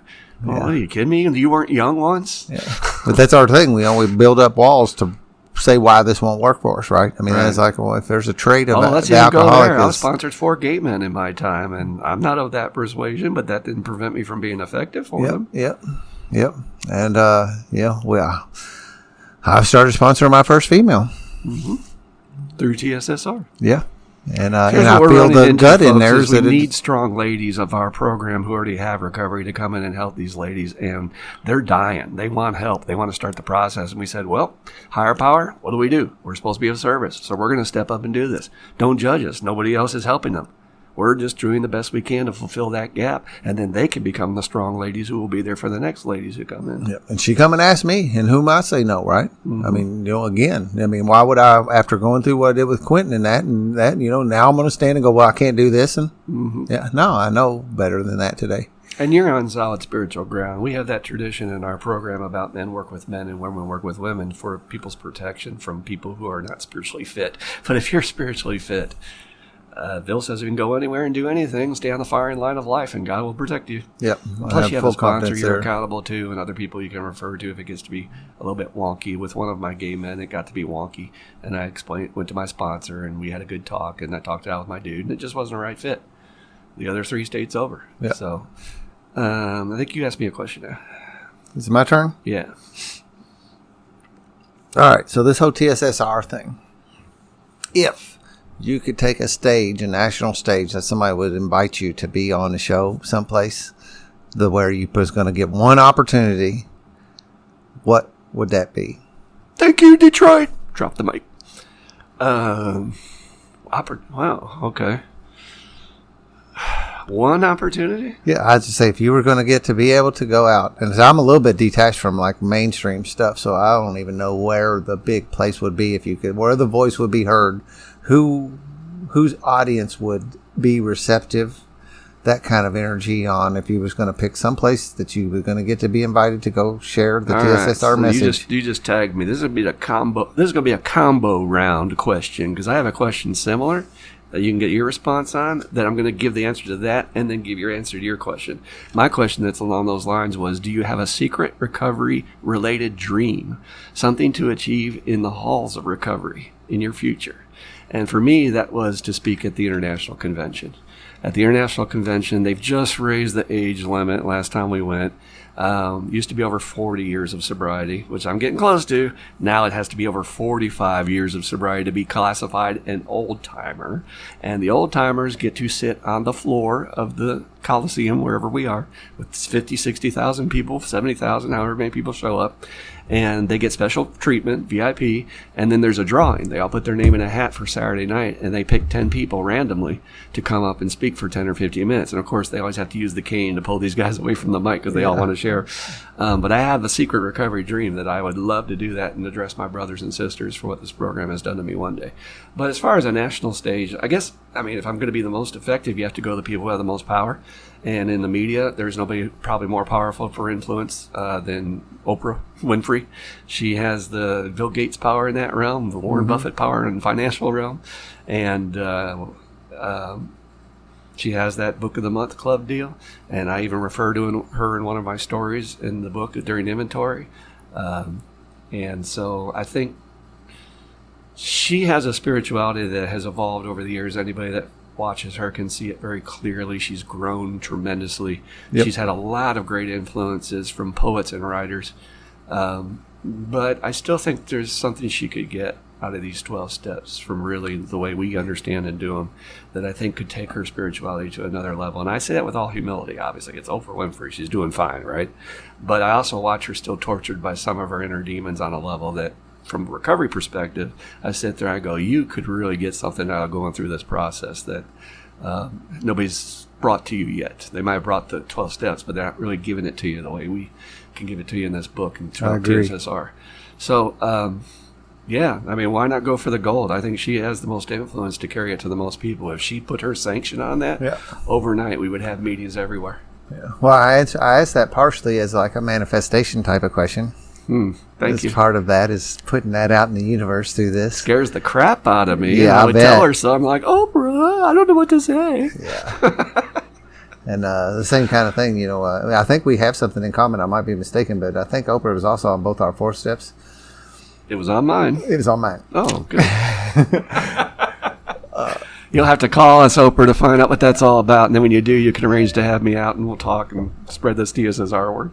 Yeah. So what was yours, either secret recovery-related dream or stage to be able to Again, share I the flashed message? right to it, and I'm actually have taken some action to maybe make that happen. I want to be on Joe Rogan's show talking about this message. Juice.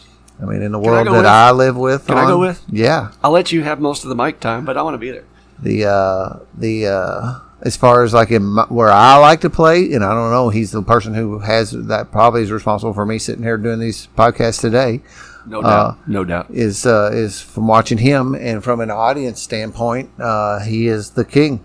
He's the ruler when it comes to interview kind of thing and exposure.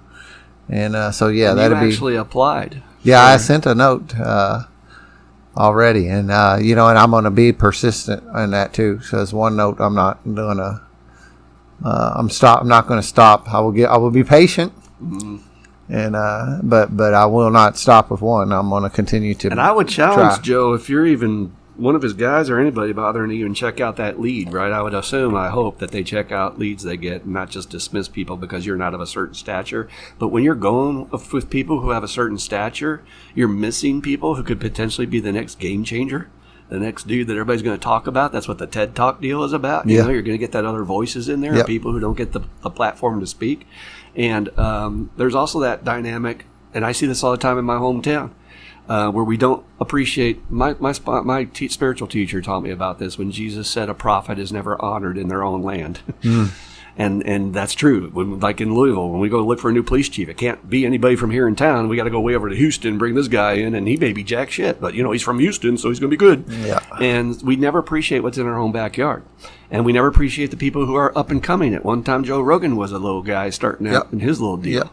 So, and I don't really see him doing one that. time Oprah I will was challenge too. him on that. I don't see him bringing the underdogs up there.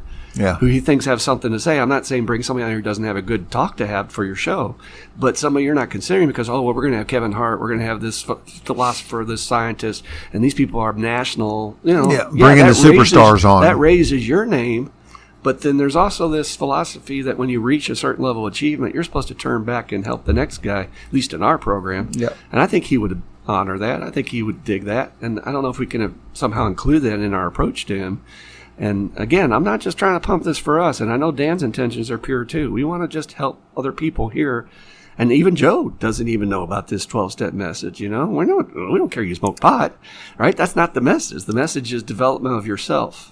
As he's into with all the things that he does to develop. And the one thing himself. I keep saying is I don't know anywhere else where you get these concrete tools to be able to actually process and work with this stuff. There's a lot of like metaphysical turnover and let it go, and I'm going to confide in you, and I'm going to release energy in order to get over certain events in my life, and a lot of this kind of stuff. But I've not found anything. I've not seen anything that has actually concrete put the pen to paper. Dawn talked about that, about being your best friend is the pencil and the paper, and there's some power about sitting there doing that, and that's what this, the core of this work when we get into 4 and 5 and that kind of thing of sitting here and doing that personal inventory where you actually get to put this, we get to put this stuff where it belongs, right? We get to see our patterns.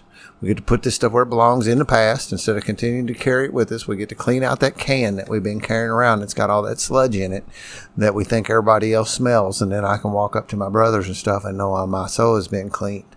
These tools do that. We flashed on Don at the same time because one other thing Don said, he says, I think higher power took pity and made this for the stupid people and drunks. And that's what we have. We have a program that's understandable. If you're going to go to this Kala Chakra ceremony I'm talking about, you're not going to get nothing they're saying. This is Buddhist faith is deeper than Christianity in terms of precepts and the thing that you have to do to actually be a true practicing Buddhist. Yeah. Not even close, like ridiculously deep.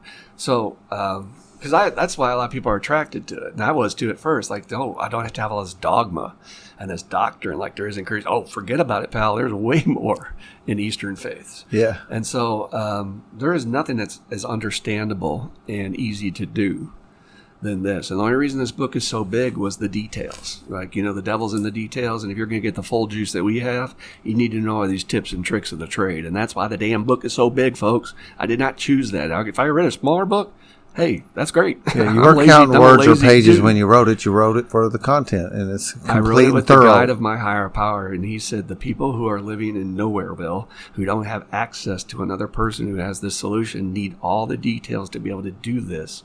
And I tell people, this has everything you need to do the process. Yeah, yeah. Just somebody to get for your fifth step. Yep. And then they have to read something in here to be able to do the fifth step right. Yeah. And when we say right, it's right by the methodology of the experience we've learned all these years.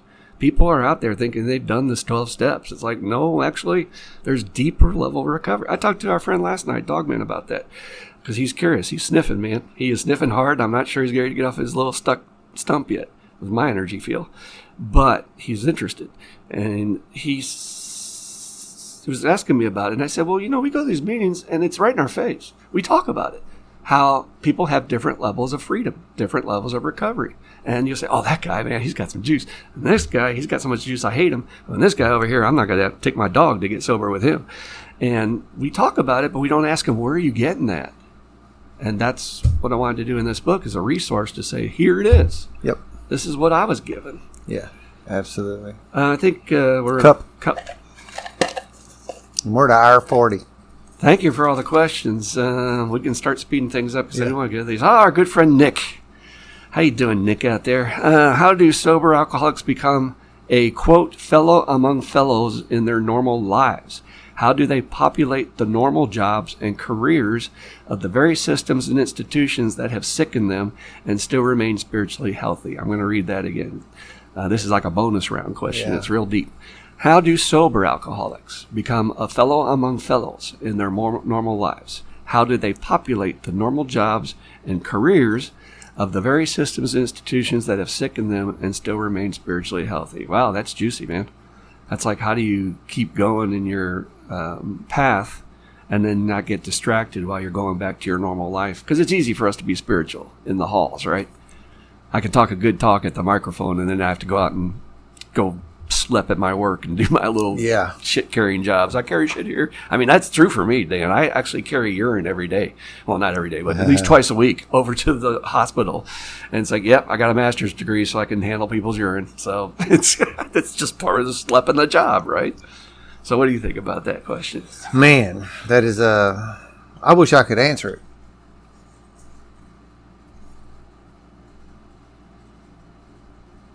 I have detached from, in some level when I talk about this, finding my true purpose and helping other people find theirs.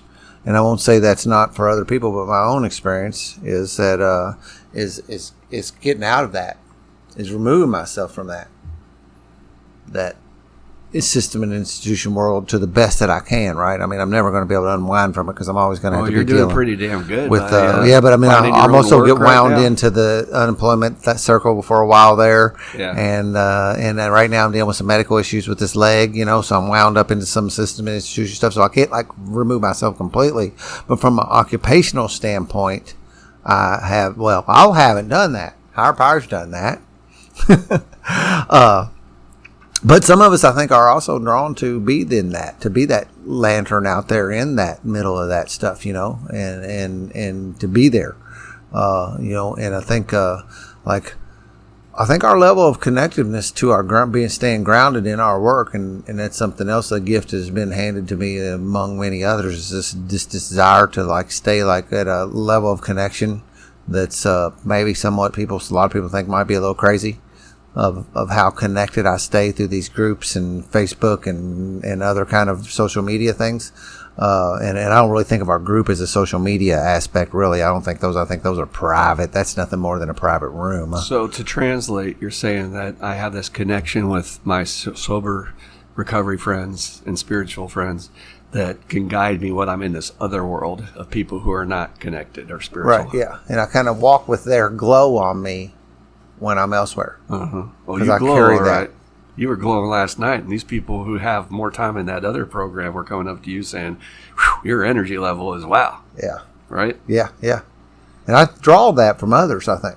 I think I do that. I think I draw that from my community more so, and, from a higher power thing than any other, because I certainly won't take credit for it myself. I don't know where that comes from. I'll take a different angle on the question that I run into having a lot of time in sobriety. I think we're meant, Jesus said, and if you ever told me back then that I get to a place where I'd be quoting Jesus, but now I understand him to be a master teacher and not related to the religion that was made by man around him. What he said, most people will agree with. You can talk to anybody on the street corner and say, do you think he preached some good things? They'll say, yeah, I like some of the things he said, right? Like Doobie Brothers, Jesus is all right with me, without all the baggage that comes with it. But he said we're meant to be in the world, but not of it, which means I believe that there's a purpose to us having to walk the human journey. And part of the human journey is, as I jokingly say, occasionally I have to lay on a table on my side and be put to sleep and have a 30-foot tube put up my ass every now and then for a colonoscopy, because I have a family history. My dad died from colon cancer, mostly related to his alcoholism and smoking cigarettes. And I'm supposed to go through that journey. I'm supposed to be part of that. So when I'm carrying urine over and I'm doing it, keeps me in a humble place. Yeah. Because what happens to these old timers is we get full of ourselves, man. And it's really hard for me to walk into my institution and be filled with all that juice and blow everybody out of the water, because then it becomes arrogance. Then it becomes this little conceited ego thing where people are like, oh, who does he think he is? And so I try to actually submit myself, lower myself to just fit in, be one of the workers here, be the guy that carries urine over with a sense of humor. And every time I do, my boss or somebody over there, I mean, boss, like CEO, or one of the nurses, they'll always see me and say, I got the box of piss. He says, that'd be a great name for a band, Box of Piss. I say, yeah, it would. But they always make a comment, and I just take it, yeah, I'm the piss guy, I'm carrying the piss. And I think that's a humility that this program has given me, that I'm meant to walk through these. I can be a fellow among fellows by being humble. When my people show up for aftercare and they're so loving towards me and they stay late and they don't want to leave and they're all like, they bring in that energy and everybody's like, what's going on in here, man? You've got so many people coming back and they're all juicing all over the place. And they got the solution, I try to always give the program the credit, not myself. So I think in that, to answer your question, Nick, being a fellow among fellows is to be able to do it quietly. Watch Brother Luke. I mean, everybody looks up Brother Luke. And, yeah. Brother Luke. And he's just like, just another drunk. I'm just trying to make it through like you are. And that's what everybody loves about him. When they talk to him, they're expecting this guy to be overwhelming. And so that's what I try to do. I have to walk through this world and do these little chores and wipe my butt when I take a shit and have sex and do things that are just maybe not on this high plane of spirituality, but it's part of the human journey that feeds my soul and educates me on a spiritual level. I can use it for my spiritual growth. Yeah. So I have a proposal. Why don't you read me one more question? I'll read you one more question, and then we'll see how many of these. We'll go through the cup as quick. Do speed rounds on the cup. Yeah, that sounds good. It's hard to pick one last one if you want to take a moment to look over and see which one you want to address. What's your number one recovery pet peeve? Intolerance. What triggered you? Intolerance of any kind. As a child, I hated hypocrisy, and they're very closely related. I could see it even, I think every alcoholic can. We are great observers, and we can see right through people when they're full of shit and they're saying one thing, doing another. This is what gives us issues with institutions and our teachers, and why we get labeled the bad kid, the rebel, because we can see your bullshit. But intolerance, man, for people especially who claim to be religious and spiritual and know Jesus, they're some of the most intolerant motherfuckers on the planet. And very clearly that master teacher told them, you cast the first stone if you're free of sin. And yet they'll just, whoop, transgenders, gays, this and that, blah, blah, blah. And I'm like, wow, what the hell? How far have you gotten from the message? And within our program, our intolerance can decide our sobriety. Yeah. And Bill said love and tolerance is our code. Mm-hmm. Now, what is a code? That means a mode of which you're supposed to operate. Every decision you do, every action that comes from you is supposed to guide you by that code. And I don't see that from a lot of our old timers, and shame on them. And I hope somebody pulls up on them and straightens them out on that shit, because they're damaging newcomers.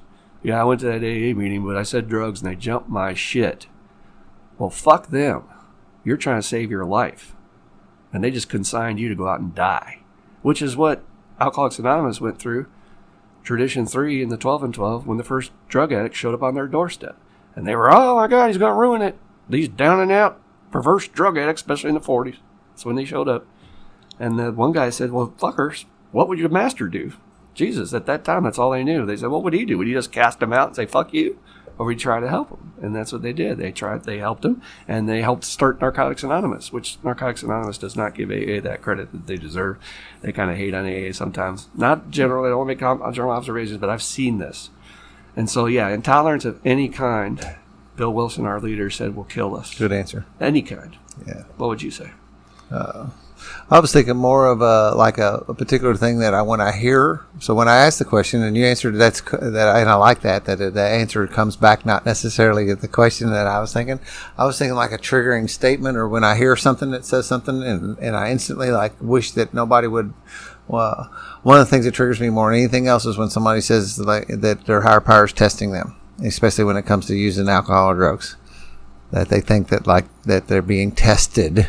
And I love in the book, and I think Scott Lee's also taught that to me, that it's like if your little child was trying to walk out and moving from the coffee table to the chair, and how they do when they're hand over hand trying to figure out how to do this walk, not unlike we're trying to do when we're first in recovery, trying to walk this sober life, and it's very shaky ground. Our legs are certainly not underneath of us. And then me, as my kid's higher power, reaching out and doing a leg sweep and knocking his legs out from underneath of him. I wouldn't, or putting tripping obstacles in the way to see if I could mess him up. That just makes no sense to me, that my higher power is not going to be on my side, and that's part of that reliance on that. It's for my good, not for not something that's up there trying to trip me up. And I think qualifying statements that are very absolute, and the word that comes to my mind is must. And one of the assignments at the healing place in the old days, I don't know if they still do it, when a person was not following the community rules, is they would make them go through the entire big book and find all the musts in the first 164 pages. And I believe there's like 32 or 64, somewhere in that range. And so we're a program of contradictions. We say, well, it's a program of suggestions, but you must do this. And I get that, because our lives are at stake, and I needed somebody to talk to me that way. But when I have an old timer in a meeting who's like, you must believe in a higher power, yeah, whoa, you just scared that guy way out the door. We gotta be careful about that kind of language, because I always ask people to turn it back on yourself. Would that have caused you to stay or to leave if you had heard that when you first came in? Because we forget what we were like when we first came in. Yeah. So, and I do cringe a little bit still to this day when people bring up God in certain ways in the program. Like, yeah, me too. How's the newcomer feeling about that one? Yeah, especially if that J word is dropped, man. And just like you, and I actually, I'm way better with that today. And I actually quote a lot of stuff. I like a lot of things. I had a big resentment against the Bible for a while, and today I'll quote a lot of things in there that I see the spiritual message, partly because of you, partly because of Emmett Fox, partly other teachers like that to let me see that in a different light. But I still, if somebody says Jesus, man, I flinch. Not for me, really, so much, but for whoever's sitting in there that might be taking might be the last meeting they come to because of that word was used. One person only changed that for me, and that was Marian Rice, my spiritual teacher, and she was my salvation in that area to change my opinion that you can use teachers for what they taught and not listen to the baggage that other people had put around them. Right, yeah. Just look at the statement itself. Just look at what it's presenting, the principle. Do you agree with it? Does your gut, not your head, does your gut go, that actually sounds right, sounds like truth? Because your gut always knows truth from bullshit. All right, we're going to jump through these questions, get as many as we can. This is a long one. Here we go. Our good friend Tom S., who's doing great, brand new. I should say brand new, first year, but really kicking ass. He says, let's say you came across a fellow in an airport and you were both waiting for different flights. I like these story questions. Yeah. And this person mentioned that they are in recovery but having a hard time with keeping a daily program. This person asked you for specific advice on what they should do every day to maintain an optimal state of daily recovery, but you had less than 5 minutes to answer. What would you tell them?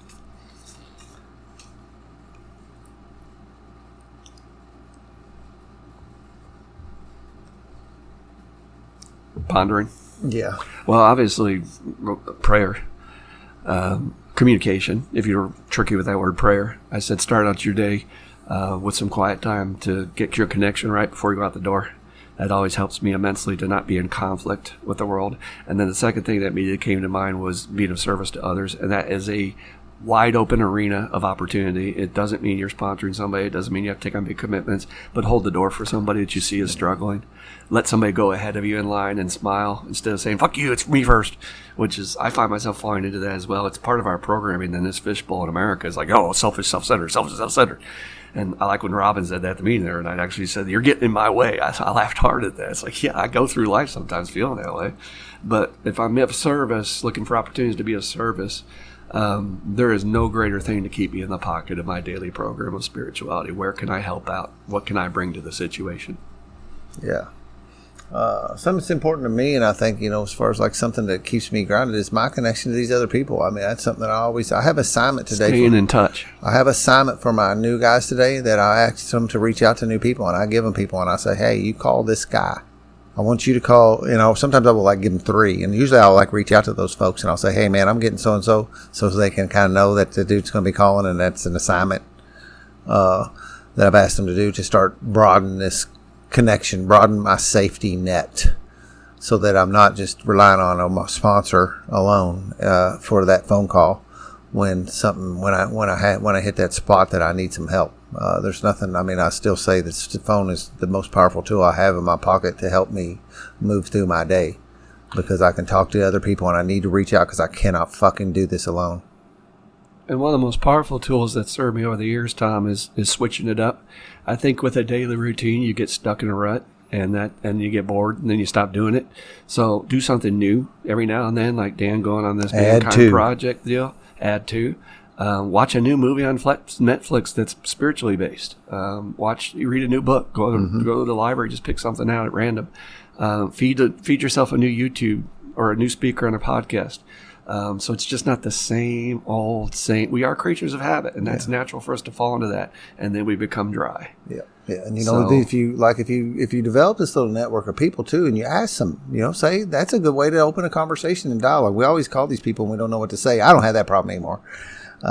Because I will talk your damn deer off. But call somebody and say, hey man, you got any ideas for something new I can do today? Got a new book, new movie, new meeting, speaker, and begin some dialogue like that. It's an easy way to open up a dialogue with somebody that you've not maybe talked to before. That's a great suggestion. Ask them, where you getting that glow in your eye? Yeah. Because they always want to give it, with right? Those guys from Mankind Project. That's how you got involved. You said, where are you getting that? I see something in you. Right. All right, BMO, good friend. Do you remember concrete examples of spiritual growth? BMO says, do you remember concrete examples of spiritual growth?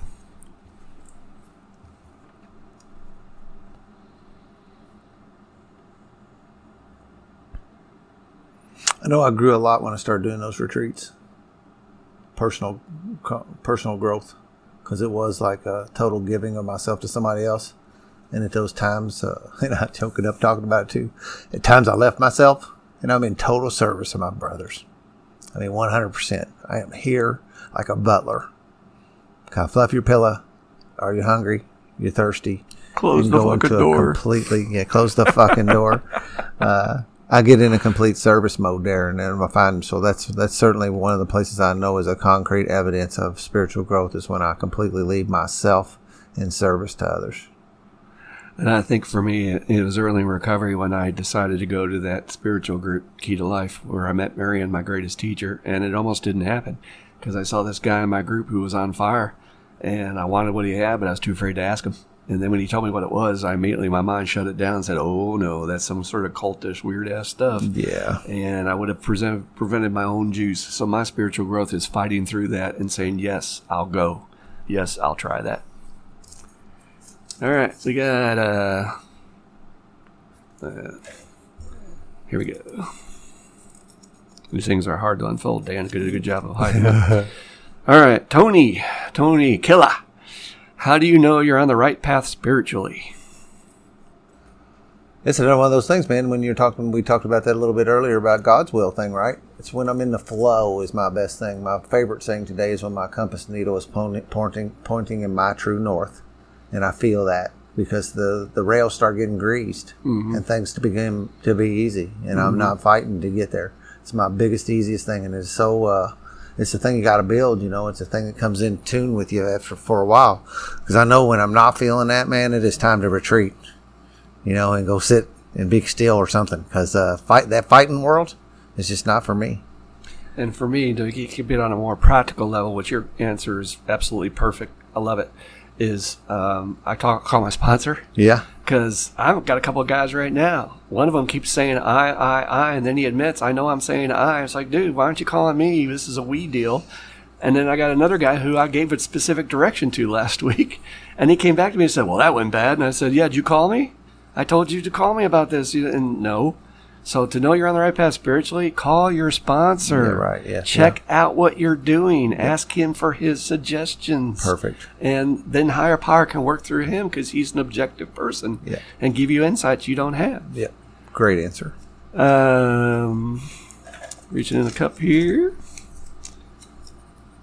All right. BMO, what helped you overcome the fear of being all in, getting in the middle of this thing and turning it all over? What helped you overcome the fear of being all in, or chips all in on the table, as I always like to say, getting in the middle of the boat, getting in the middle of this thing, or turning it all over?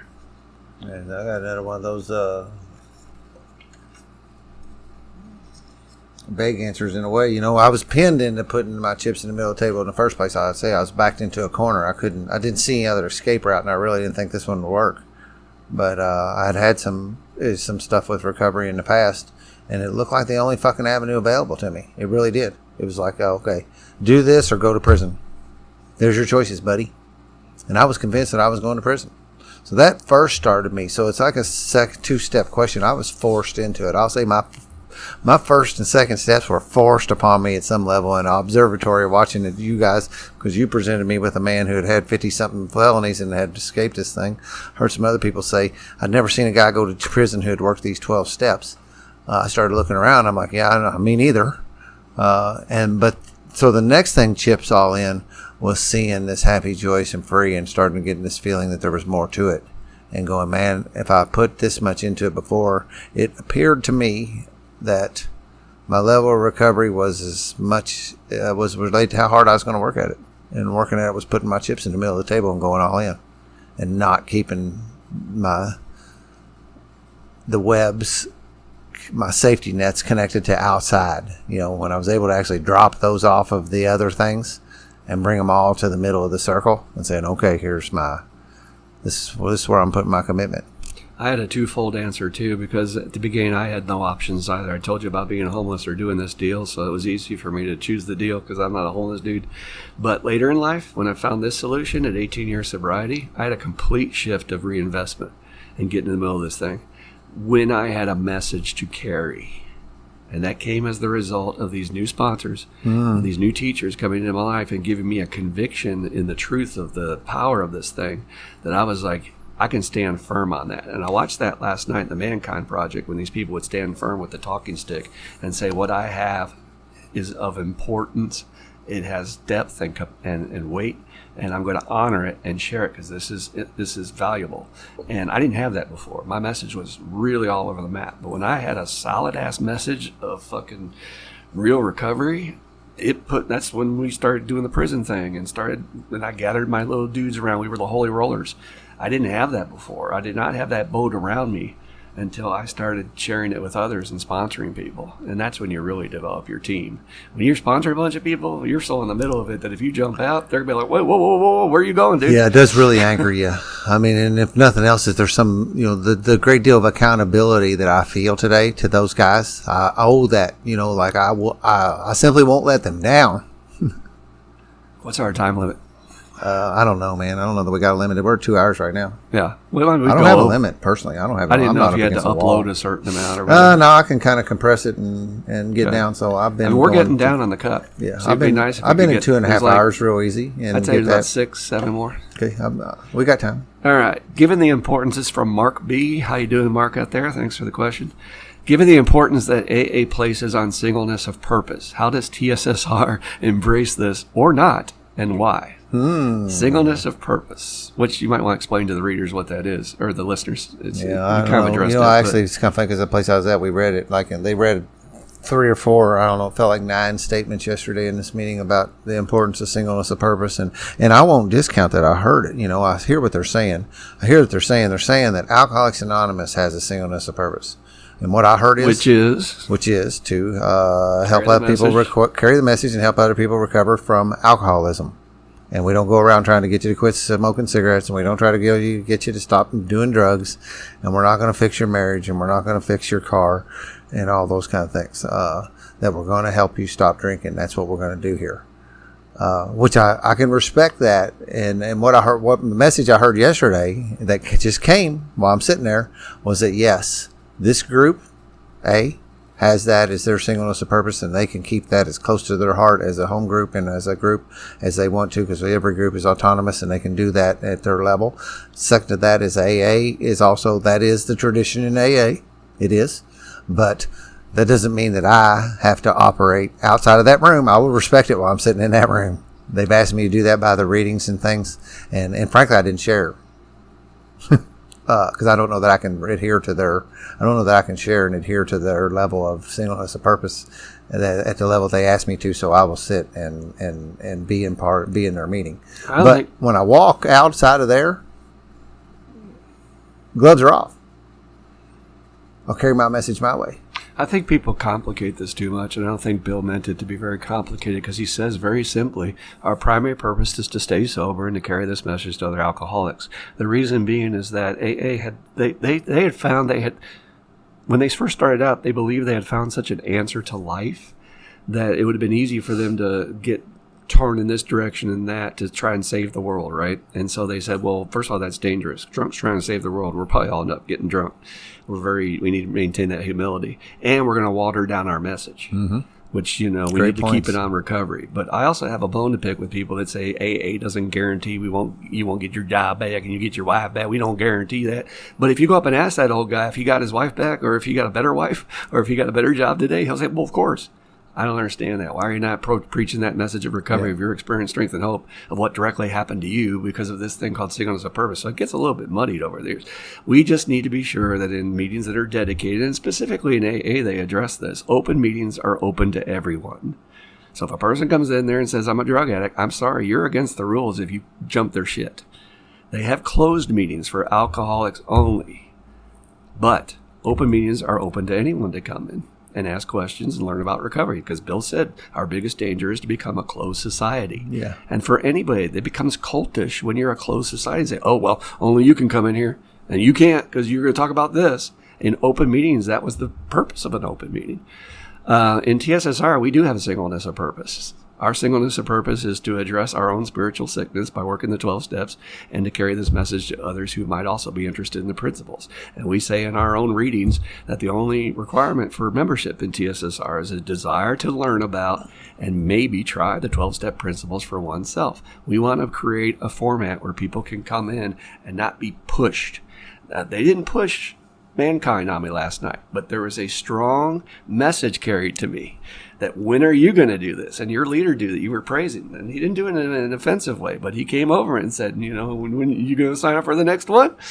And I looked at him and I just said very securely, because I'm happy with what I have. I said, I'll consider it. I will consider it. Yeah. But I was getting that message, and it's tricky for me, man, because I get that old church stuff in me that they're trying to sway me. And so TSSR's primary purpose is to have an open door. and to create a safe container. I want to say that because we're doing that in our group where anybody can talk about their major stuff and it stays in that room. Yeah, and I got that language safe container from Mankind. We have people sharing on a level in that group, and I know you can back me up on this, that is just blowing me away. It is. It is deeper than any other meeting I have going on in the week, even deeper than my own group. Yeah. So, and tears, people crying in the Kleenex box. That's what we need going on in our home group, right? Yeah. Yeah. Yeah, that needs to be like the talking box. No shit. You go hold the Kleenexes. No shit. And I think we're going to run out. I got to make sure we get a fund for more Kleenex. Yeah, right. Yeah, that maybe should have been a thing we talked about in the home group. I can't even remember the last time, except for birthday night, which is kind of a given, where somebody really broke down and cried over something they're dealing with from their past. Yeah. So, and it's a regular occurrence. We have a primary purpose in TSSR. It's to work our own 12 steps on our spiritual sickness. Our primary purpose is spiritual sickness, which we believe happens to our soul over time from living in this world and dealing with sick people. You just become sick inside. That's all. Yep. And to carry the message to others. So, great question. I appreciate that, Mark. All right, Jesse S. Jesse. What is the saddest or most extreme negative recovery story you've witnessed directly? What is the saddest or most extreme negative? I can speak to one that I had again, what I think of, the word that comes to me is impact. And that's another word that's been handed to me just of late with some extra importance from this Mankind thing and my exposure to it. Same as this safe and tight container concept. I like that. And this impact. How did something impact me? And when I was 2 weeks, I think I was around 2 weeks sober, and I started working with a sponsor. And I had come into my very first meeting, and a man hugged me. He had one arm. He's a Vietnam veteran. He had something in his eyes, but it was also painful. But he was so open to me and came up and embraced me. That touched me. When my very first meeting, I was touched big time. I had a lot of impact from the people who were actually placing some importance and made me feel like I was worth having around. And this guy, the next meeting, we're standing around in a circle. The very next Wednesday night, he says to somebody, "Where's that Dan dude that was here last week?" And he says it with every bit of honesty that he could. And I was standing in that circle, and a couple of people said, "He's right there." And he looked at me and he goes, "Damn, I didn't even recognize you." And I swear, I don't think it was a play. I think he really saw that much shift in my demeanor in a week's time from one to the other of the highs and hope. And we see people bloom, right? That's what I like to say.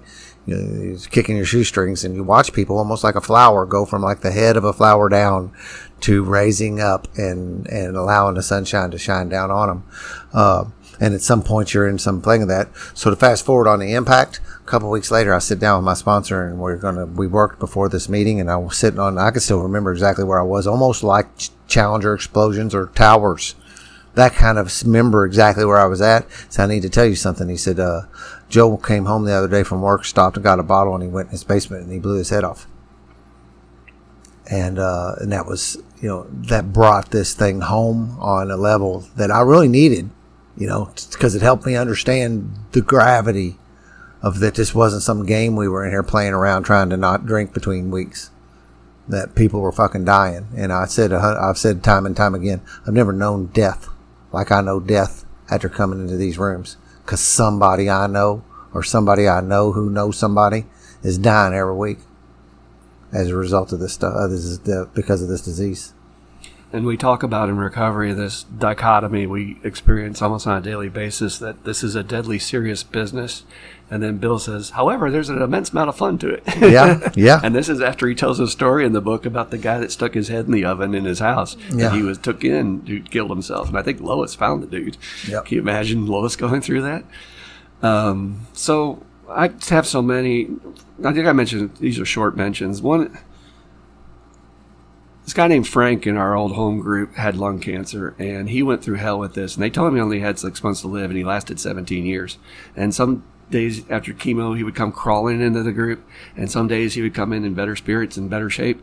And then he lost his one lung, and then he had a little bit of this lung left, and it was like pieces of him were eaten away. And his attitude was just so fucking positive and spiritual that we were all like, damn, he is carrying a message that I'm not sure I can carry. And then there was another fellow in that group who got the news that his young daughter had brain cancer, and she was only 4 years old. And that man bawled in our meeting like you've never seen anybody bawl, but he was sober, man, and he was walking the path, and he did not flinch on staying in the solution and, again, carrying that message. But really, and I mentioned in the book, so I won't tell it at length, but my friend who was in Tower 2 on 9/11 and working for J.P. Morgan on the 75th floor, and you never know who you're going to get in group, and a lot of times it's people that are just hardcore addicts that don't even want to be there, and they're just there for court, and you're just like, fuck you too, because they're kind of ruining it for other people. And that's my only issue with people being in group. If you're going to ruin this for other people, you got to go. But otherwise, you're welcome to hear about the message. And then you get these people that are coming in that need help now, and they want a lifeline. And this man was dying from his PTSD and his alcoholism and addiction. And 9/11 was coming up while he was in my group, the anniversary, at the 10th anniversary. And he graced us. Instead of doing his first step, he told us the full details, which he had only shared with his psychiatrist. And I'll never repeat that story at length to honor what he shared with us, but I'll just say it's one of the most... Fuck. We have no idea. Our fucking culture, man, I'm sorry, I'm going to go off on this shit.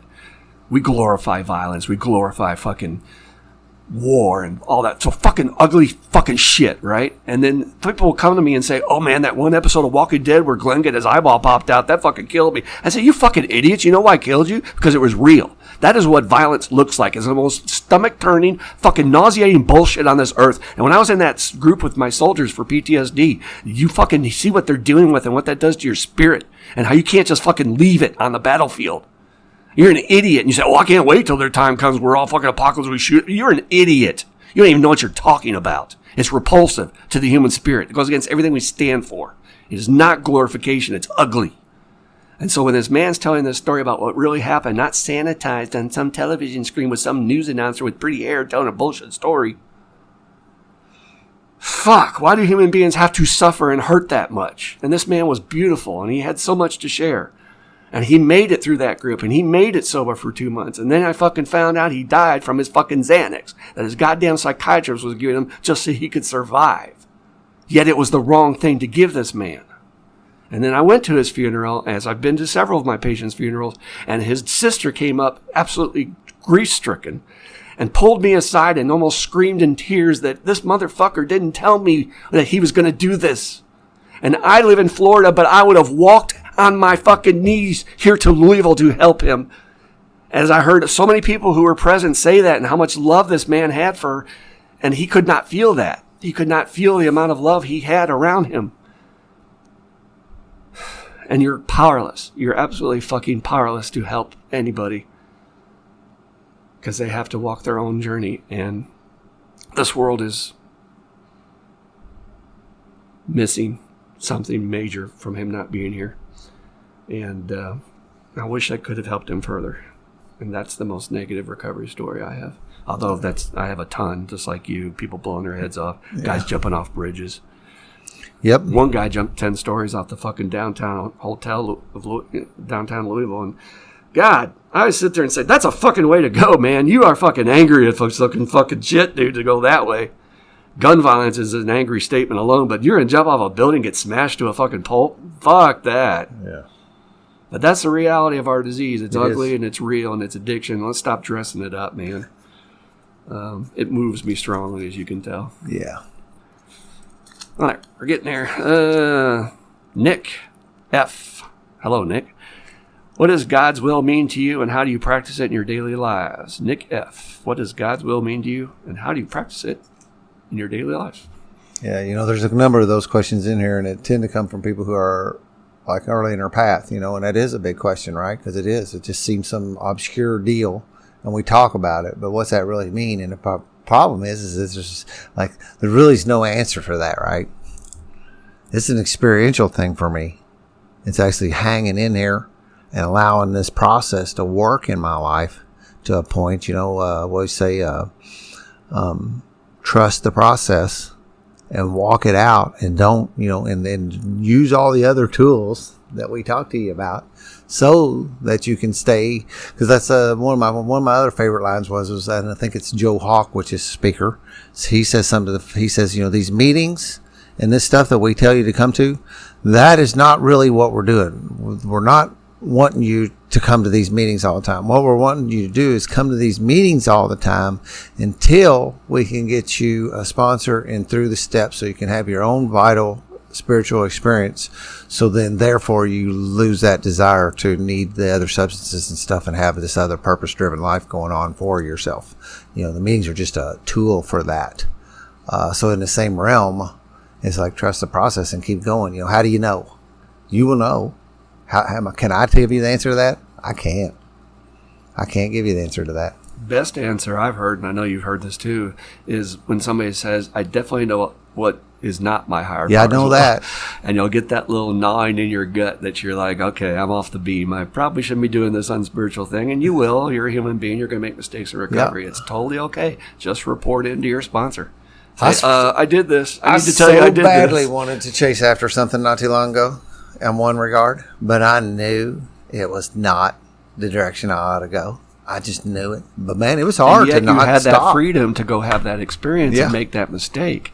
That's allowed in recovery versus church. Yeah. It's beautiful. Yeah. And I also, I get a fear in me that's a clear signal I'm away from my higher power as well. I'll get this like insecurity and self-centered fear that, you know, oh my God, my bills, my money, the world just going out the door, and I'm going to be hit by something. It's against me. That's when I know I'm not in higher power as well. And literally just a simple prayer to say, help me get back to you.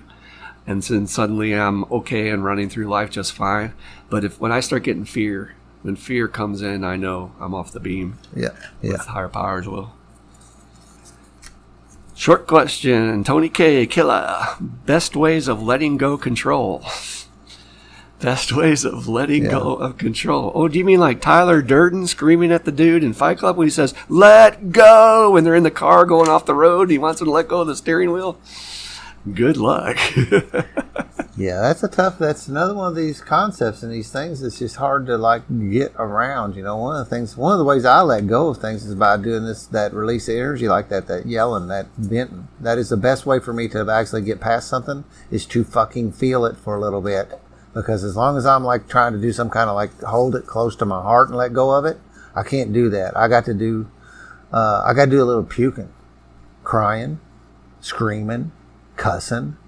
I have to physically release some emotion in order to get to a point where I'm going to have any chance to fucking let go of it. What helps me is exercise. Same deal. Mm-hmm. Action. When I swim, and I choose swimming because I'm in a position where I'm listening to people all day long, and sometimes I just need quiet, and I put in my earplugs, and that always amazes me when I'm at the gym and people engage you in conversation when you got that nice buzz going on after a workout. I'm like, dude, don't talk to me.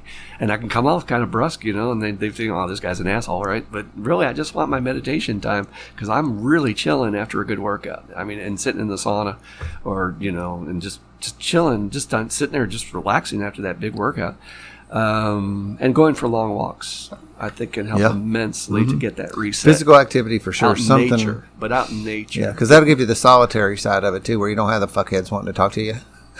If you get out and go walk, that connection Something with the about walkabout, just like they do in Australia, that really you're opening up your mind and you'll get answers of letting go of a problem you were trying to figure out all by yourself. That I don't know if anything else works quite like that for me. That's one of my favorites. I mean, that's one of the reasons my fall recharge. You know, I say I go hunting, but ultimately what I'm doing is I'm out like two things you said that brought a feeling to me was like an insulating blanket. The woods are like an insulating blanket to me, and the water would be too, right? As it's around you and it kind of muffles the sounds. And if you've got earplugs in to boot, you know, as you're swimming, you've got an insulation blanket around you, kind of keeping you safe for a moment. All right, I got two more left. I think we're going to do it. Jesse asks again, what's your advice for people who can't seem to stop coming in and out of the program? That's interesting. He would ask that question. It's a good question.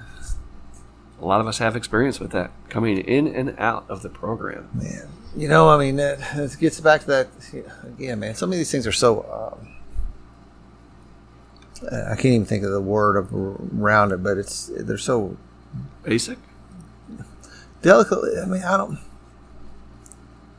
maybe like a metaphysical kind of thing, about where, this letting go thing and God's will and these things that, there's no book on it, right? There's no paragraph that fits, and everybody experiences no one size fits all. And yeah, everybody experiences it a little bit different. Damned if it doesn't suck that the fact of the matter is that most people have to have some sufficient level of pain to be able to do that. Stop the bullshit. When are you going to stop dancing with this? I had that friend of mine ask me, and tell me that, and again, he's delivered a couple messages to me, and I know today, because I get the opportunity to do that too, that wasn't him, right? Now I know that's higher power talking through him, and sometimes I will give an answer to somebody that I am not capable of giving. Like they'll guarantee, like this same guy told me, if I guarantee you that if you have this thing that I have and you work these steps, your life's going to get immensely better. And I can also guarantee you that if you have this thing I have and you don't, your life's going to get a whole lot fucking worse. And how prophetic he was with that statement at the first night that I met him. Later on, he said to me one night after talking to him about it, after having come and clean to him that I was breaking in houses in a McDonald's. He said, man, I think you're either going to die or go to jail before you get this thing. He went to the bathroom. I rooted through his briefcase to see if he had any medicine that I wanted after delivering that message to me. The power of addiction. But didn't stop people that stop coming. I guess that's what it is. Like, when are you going to quit playing with it? And are you going to survive? Or are you going to wind up being one of these funerals we go to or don't go to? Is your mom going to do one of these fucking obscure obituaries in the paper that you died from something that nobody can tell what you did? Because she's too ashamed to admit that what really killed you. Is that where we're going to go with this, or are you going to finally jump in the fucking boat? So he's moved on to bigger and better things, but one of the greatest neuroscientists I've ever met, who also had about 40 years of recovery, said that there's actually some research done on the AA cliches and which one seems to carry the most impact for people to make it.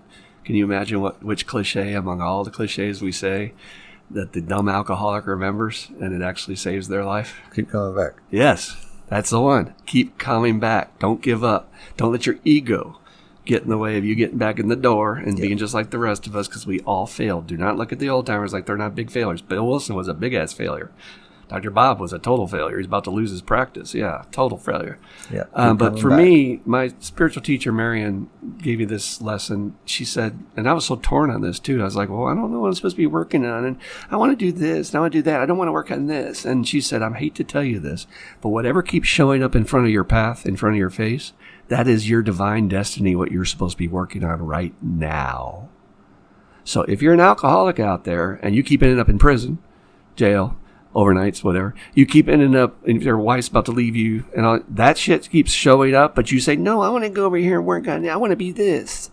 No, this is your path. And there came a point in my recovery journey where I surrendered to that, saying that, all right, motherfucker. And that's how I talk to my higher power, especially back then, just starting out. If this is what you want me to do, I know that if I just lay down to this path, it can't be wrong. Things will be great, because this is what you're divinely telling me through just repetition. Yeah. I mean, it's very scientific. It keeps showing up, motherfucker.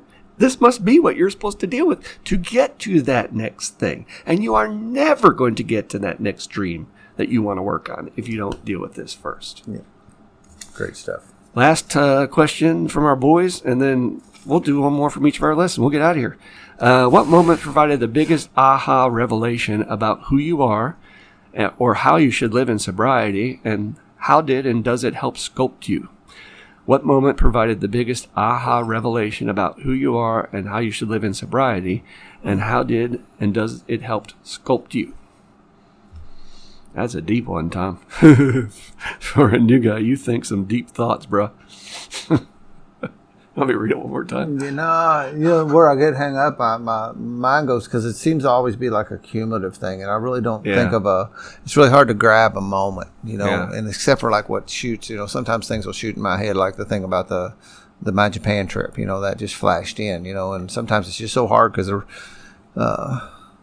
it's a cumulative thing. There wasn't necessarily any specific aha moment that happened to me.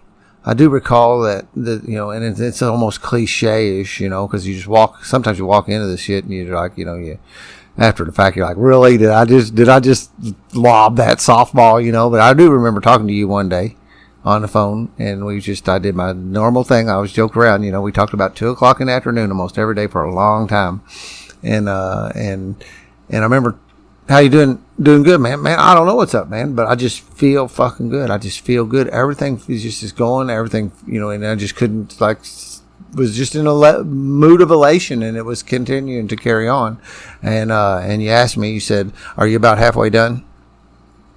And I thought you were saying am I about halfway done talking and blabbing my mouth, And I was well, fuck you. That's kind of an asshole thing. Yeah, that's right. Well, fuck you. Yeah, you asked me how I was doing. I was sitting there trying to fucking, you tell me this thing about share the juice stuff, So I tried to share some juice with you here.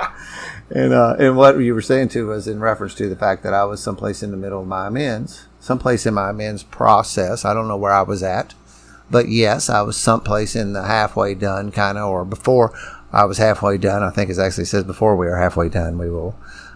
So the point was brought home that, so I still remember that. So obviously that is some kind of aha moment of going, big time. Hey, wow. Yeah, it did just shift. So again, mine came later, because I had these two sobriety journeys. One was rolling through what I had, and then this later, what I consider deeper recovery. I had that is related to that Dalai Lama trip. We went to this Zen temple in the middle of Kentucky, in Furnace Mountain, Kentucky, and it was the World Day of Prayer in June. And the Buddhists went up on this cliffside, and they were way up there like little dots, and they laid their prayer flags out, and they did this prayer to their ancestors and what they had brought them. And as they're praying, the freaking hawks came, and first one came to circle around the fire and the smoke going up in the air, and then 2, and then 5, 6, 7, 8. And they were explaining to us that in Native American tradition, when that happens, then these are your ancestors coming back to acknowledge your prayers. And so that was juicy enough. We're all sitting there, and everybody got real quiet. We're down this valley watching this. Everybody got very solemn quiet, like we knew something sacred was occurring. This was not a bullshit occurrence. And then me and this girl who had connected spiritually on this trip said, we got to go up there tonight. I know we're supposed to go to the temple for this musician session, and I was asked to come along to document some of it in writing, but we were like, no, that's not where the trip is. The trip is up there with that energy. We got to go check that out. So we climbed all the way up there, and it was a hell of a fucking climb to get up there. And we're way up there on this ledge, and we got to watch the sunset and be real quiet and see the flag still there, and felt that energy. And I had experience up there, which I do not detail, and I won't do it today in detail. It's something very sacred to me. But I had always feared death my entire life. I'd always had this big question of what's next. Mm-hmm. And I just always, it bothered me to an obsession point. Yeah, I'd always wondered about death and what happens next. And I had an experience that night of spiritual awakening and a little bit of a transformative trippy acid type deal that if you told somebody, they'd be like, nah. And I'd be like, yeah, seriously, this happened in sobriety. So when I tell my patients I've had experiences in sobriety that rival and exceed anything I did with acid, and they look at you, no. And I'm like, yes, I have. And it changed, when you say transformative or over time, cumulatively, not overnight, because it was profound. It was too profound that night. It freaked me out. It scared the shit out of me. Yeah. I couldn't wait to get down off the mountain. Like, what the fuck just happened? That's what true mystical adventures happen. You're like, whoa. It upsets your whole equilibrium. And as I had time to process and let it settle, this obsession and fear of death just completely disappeared for me.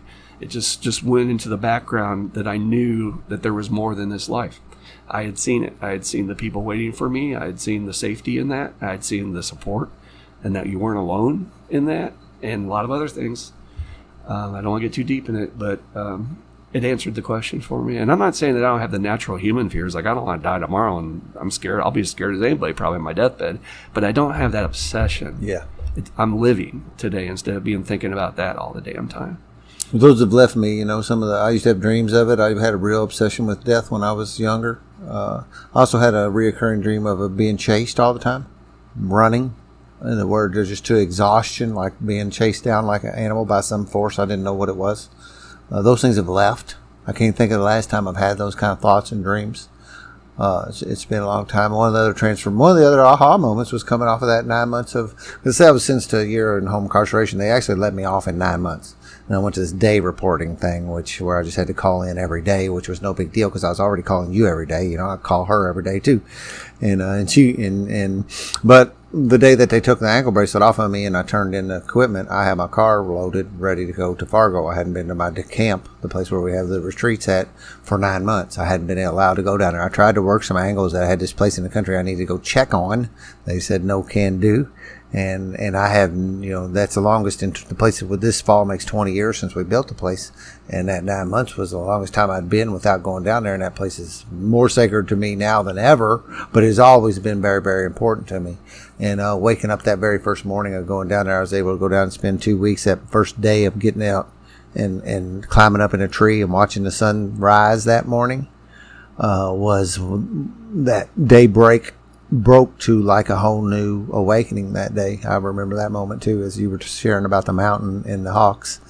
When the sun rose that morning, it rose in a whole different way.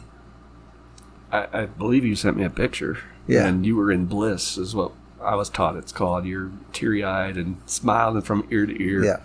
And yeah, you had the juice flowing on you that day. Yeah, because it keeps on coming back. Had I gotten that full deal, and it'd been unlikely they were going to give me 20 years. It'd been real unlikely, but they could have, and I could still be, even in Indiana's terms of serving half of it, I could still be there, and some milestones come by when, that I knew that like that grace we were talking about earlier, I was spared that. You had it more imminent than I did because you actually went before a judge. So, yeah, that's real. Yeah. How about you do one more question? I do one more, and we'll choose the juiciest one you haven't asked, maybe. Yeah, I've kind of been picking around. To do. I think I've got one.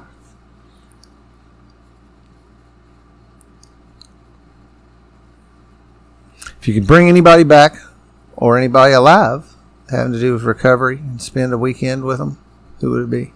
My sponsor, Roger. That is a no-brainer. I mean, it'd be easy to say Bill Wilson and all that shit. But, so what happened this past year, guys? Oh, God, I'm going to cry. This man saved my life. And I got a chance to go back to Minneapolis this past summer, and I wanted to look him up.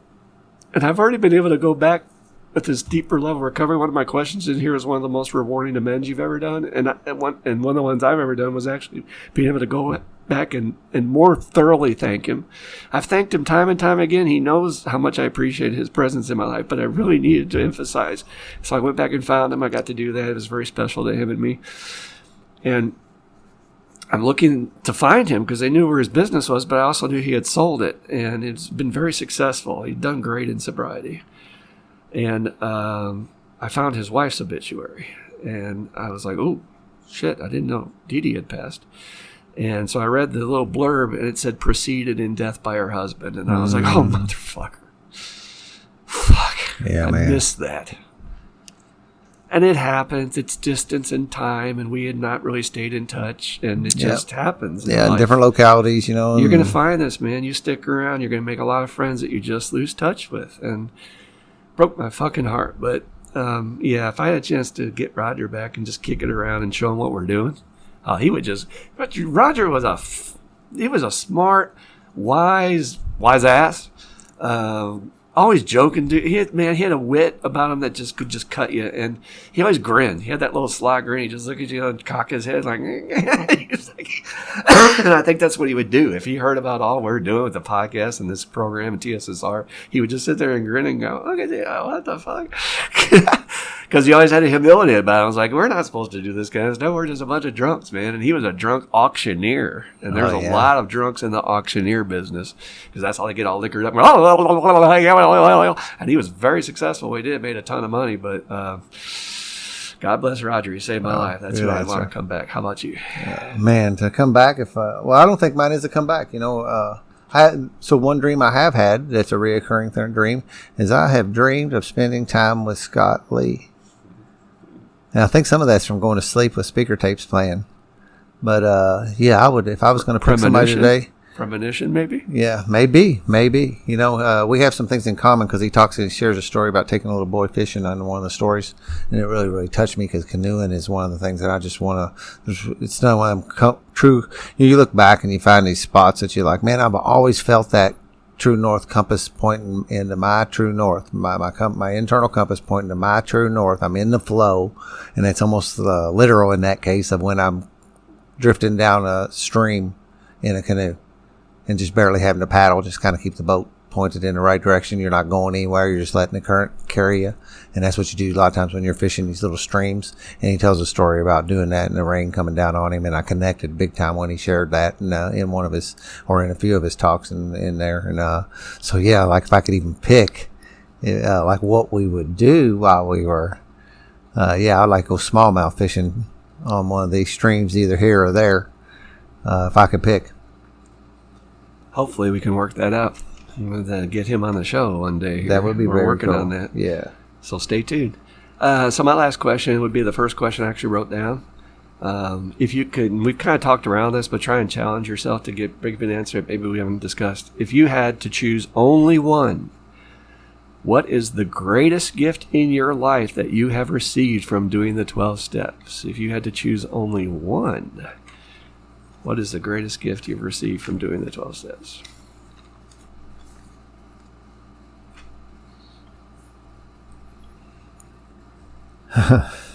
So I landed right off on something pretty quick, and it still is one of these kind of.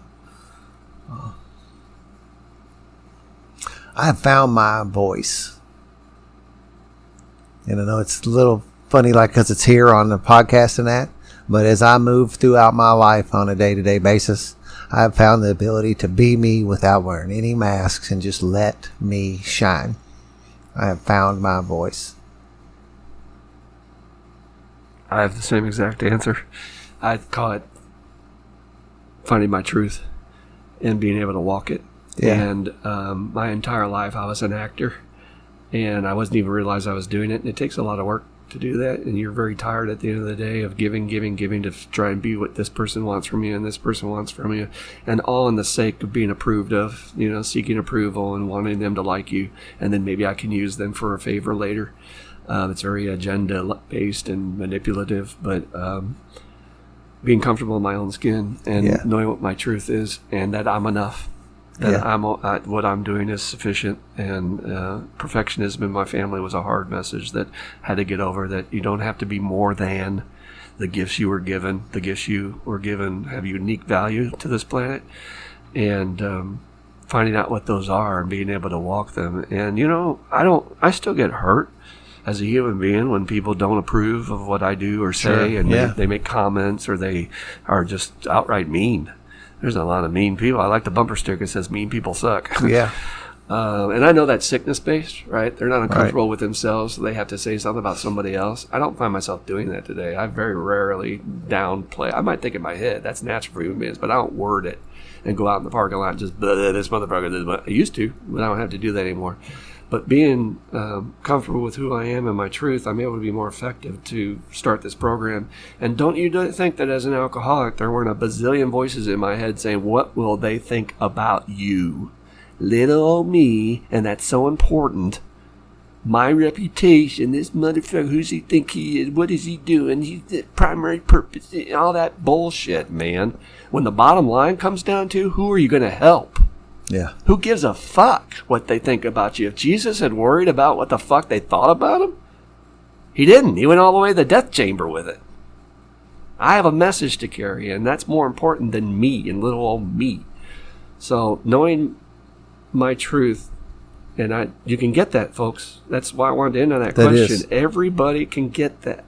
That is a guarantee as part of your spiritual awakening. You will know who you are and shape your choices in your daily life to walk the path that by the time you get to the end of your existence here, you can look back and say, yeah, I nailed it. I did it. I don't have any of those regrets that I wasted this time, which we all have as alcoholics and addicts. All those years, time wasted. You will not have that after the 12 steps. Yep, I agree. That's the same thing. That my mission of helping you find your true purpose. That's the same. That's a metaphor. The same verbiage. Finding your truth, walking it. I don't know why it works with me with the voice, but that's where it lands when I say that I found my voice, because that was, frankly, was one of my biggest things, was being able to share my truth without to others because of being rejected or fear of rejection of it and ridicule and other things, and not be able to. Now today I can shout, my truth and be there, and you don't like it, you don't like it, and I can walk on. So yeah, that's, and that is, I think that's, I really do. If we say a lot of things about effectiveness and understanding and maximum service to our fellows and that kind of thing. And I agree with all that too. But I think more importantly is finding myself. And then that what we said that in here about recovery, about the definition of recovery, is finding that which was lost or stolen. And ultimately that was me. That was me. My fucking very soul, my very self was both lost and stolen. I gave some of that away on the path, and some of it was fucking took from me, and I'm getting it back. When you said that about helping people find their truth, it's a really huge gift of recovery, that the thing we did not get from the people around us as we were growing up, we get to a place of position where we can now give that very thing. So one of the purposes of my path is to have the misfit know that they're of worth. And we are a group of misfits, man. We do not fit into society easily. We are fucked up, and that you're okay. Your fucked upness is part of your beauty. It's part of, I used to have a sponsor who used to say, I know I'm a mess, but I'm a beautiful mess. And acceptance of self. And being able to share that with others, that you're okay, man. Don't worry about it. The whole world's fucked up out there. Don't let anybody be your judge. Everybody's dirty. Even the Pope. Everybody's dirty. And the real spiritual people will admit they're dirty. That's the Pope will admit where he's weak in areas. And the Dalai Lama will admit where he's weak in areas. He won't say, well, no, I'm above that. No, that's not a real spiritual person. Yeah, and I have a real soft spot in my heart for when I see another matching misfit toy, where I watch somebody who is just buried in their shame and in their... Or they feel like they can't come into the group, and they're looking at us like, man, these guys have all this, and I don't belong. No, dude, you belong. Come in around the fire. We were there. Yeah, we're still there, but we were there even worse, and you can get better. Yeah, I have a real soft spot in my heart for those people, specifically, because some of the ones can walk in, and we have some examples of people who just walked in the door and busted it open and jumped with both feet in with us, right? And that's cool.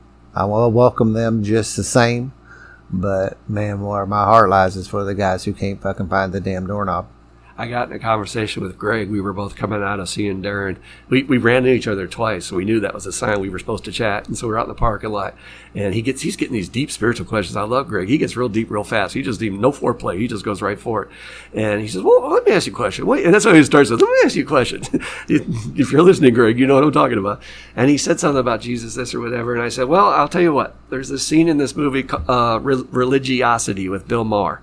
And you can think what you want about Bill Maher. And yes, he needs some work on his resentment about religion. He would benefit from a 4-step. But he's also carrying a message of his own to challenge the status quo.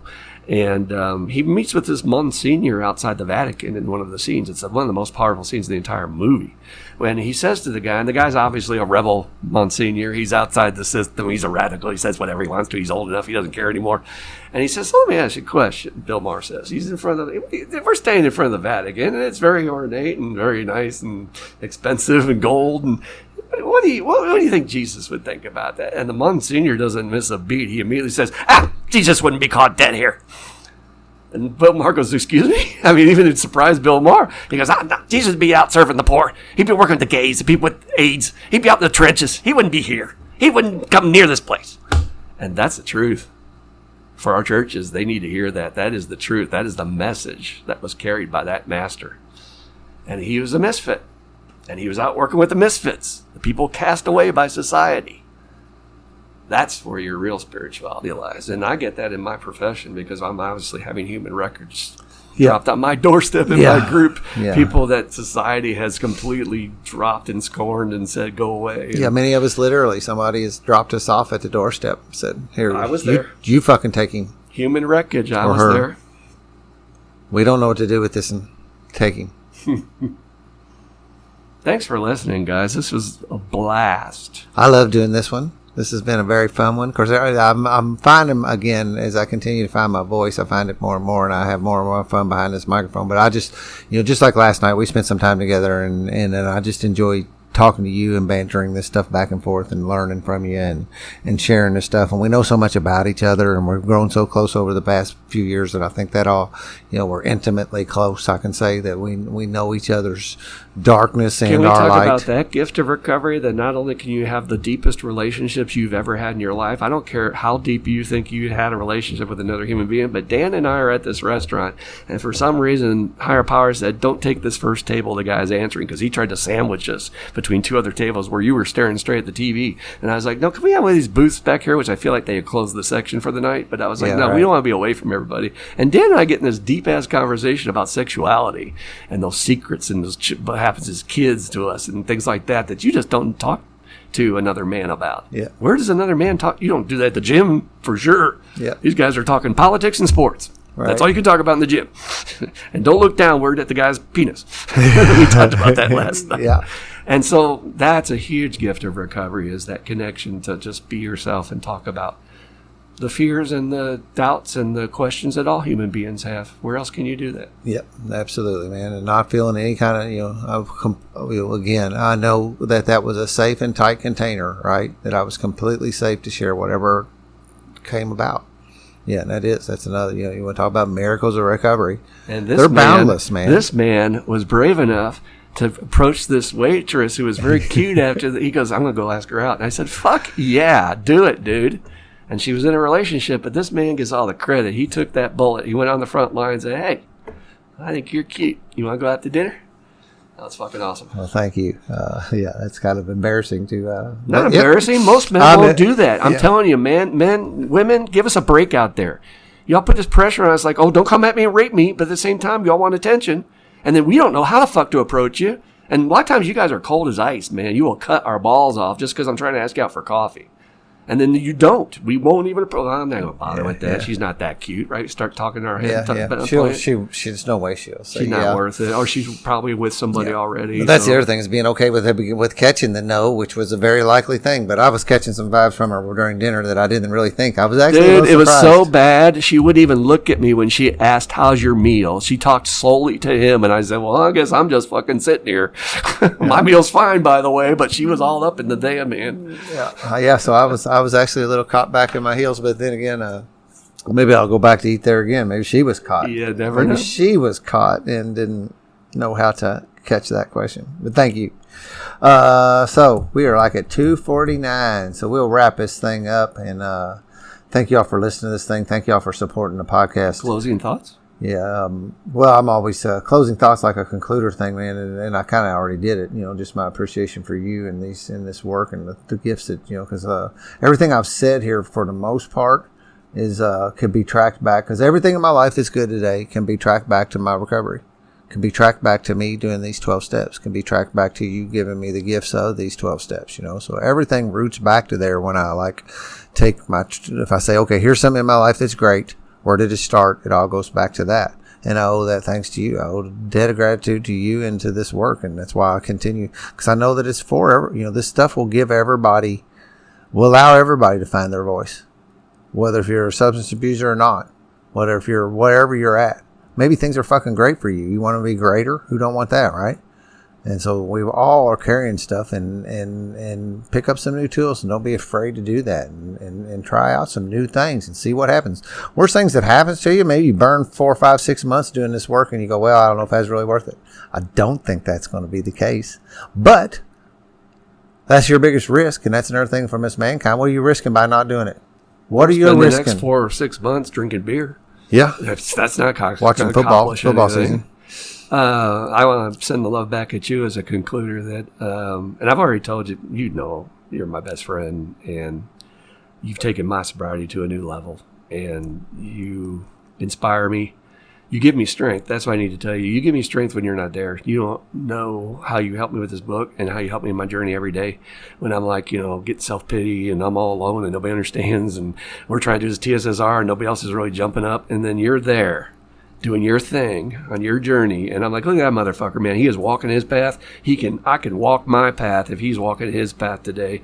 And you have that energy which feeds me, and I thank you for that. But really, I want to thank you for this podcast. And I don't think you comprehend what I see. That you're an innovator, you're a pioneer, You're going out in an area that, people might blow back and push back. Not sure we should share our secrets outside. Who gives a fuck if the planet's burning? I think all bets are off, in my fucking opinion. I don't care who wants to shoot arrows in my direction about primary purpose or anything like that. If our planet is dying, what are we going to tell our grandchildren when they don't have crops and they don't have food and the honeybees are gone and the fucking oceans have taken over Florida? And I warned my sister, she better think about selling that property because it's happening faster than we think. Yeah. And we're like, oh, everything's fine, status quo. Let's just keep going on, watch TV, Netflix, come on, whatever we're doing. And no, all bets are off, man. And you're trying to send this message out there of hope that you do not have to go down with the ship. And even if we do all die, your soul will be clean. Your slate will be clean. Your agenda, your karma will be good, and you'll progress that next level. And that motherfucker might have to come back repeat in some other form, shape, or fashion, which the majority of the world believes in reincarnation of some kind, even Christians, afterlife, whatever you want to call it. So you being on the front end of that and taking that risk, and I'm seeing how it's developing, I don't think you understand the depth of where this is going. And it's very hard to make predictions, but I just get this feel. The word that came to me was trajectory. There's a trajectory I see in your evolution of the way you've presented this podcast, from just clowning around with a bunch of guys not knowing what the fuck we're doing to getting a little bit more organized, but we also don't want to lose the charm of it being in the woodshed. Woodshed, I always call it the woodshop. Take your dot, the woodshed, beat your chest. Yeah. And then the fun part, but also there's a deadly earnestness that we want to make sure that people who are hurting out there know that there's a resource and a place where you can go. And you are out there pounding that message every day, and I listen to all of your works. And I just sit back and I'm going, look at that motherfucker. This sounds professional. This guy is like doing the deal just on a Joe Rogan. You talk about Joe Rogan, I think you're on his level. Well, thank you. I mean, he's carrying his message in his way, but he doesn't have the depth that I listen to. I mean, I like his show, but I don't get as much out of it as I do your podcast. Well, again, I go the same thing back. I wouldn't be doing this if it wasn't for the lessons you've taught me, and I wouldn't have this rooted in my soul the way it is if you hadn't given me this gift. And, to sit here and do this I'd have never guessed, many of the things that's happened in recovery, I would have never, again, that same old cliches kind of thing. If I'd have scripted it, I would have never been. So we give each other strength because I watch you doing the book and trudge through that, and week after week after week I'm putting it together and then going out and supporting the meeting and pushing the word. It's the same thing. I think that's one of the reasons why we're working, and I think it's a parallel trajectory that we're both like our orbits support one another, brought together for a reason. Yeah. And so that's the same thing. I can lean on you when I go, fuck it, I'm not going to do an episode. I don't really have a guest this weekend. I'll just, hell with it. I just won't do one. I remember that too. And I was like, I'll do it. Yeah. And then I was like, immediately I prayed on it and it said 20 questions. Yeah. Something different. Yeah. And I like it. Yeah. I like the, I loved the way it went today. Of course, I just loved sitting and talking to you so we could, like you said, we could sit here with nothing and put a couple hours together without thinking about it. Just by everybody to tears. Yeah, it's nice to have, that is just something about having this purpose, this thing of this. I need that in my life. I'm a task oriented person. When I come out here to shop, I just can't play. I have to have something I'm adding to. To say one last thing too about people misconstrue strength and confidence that this program gives you with ego.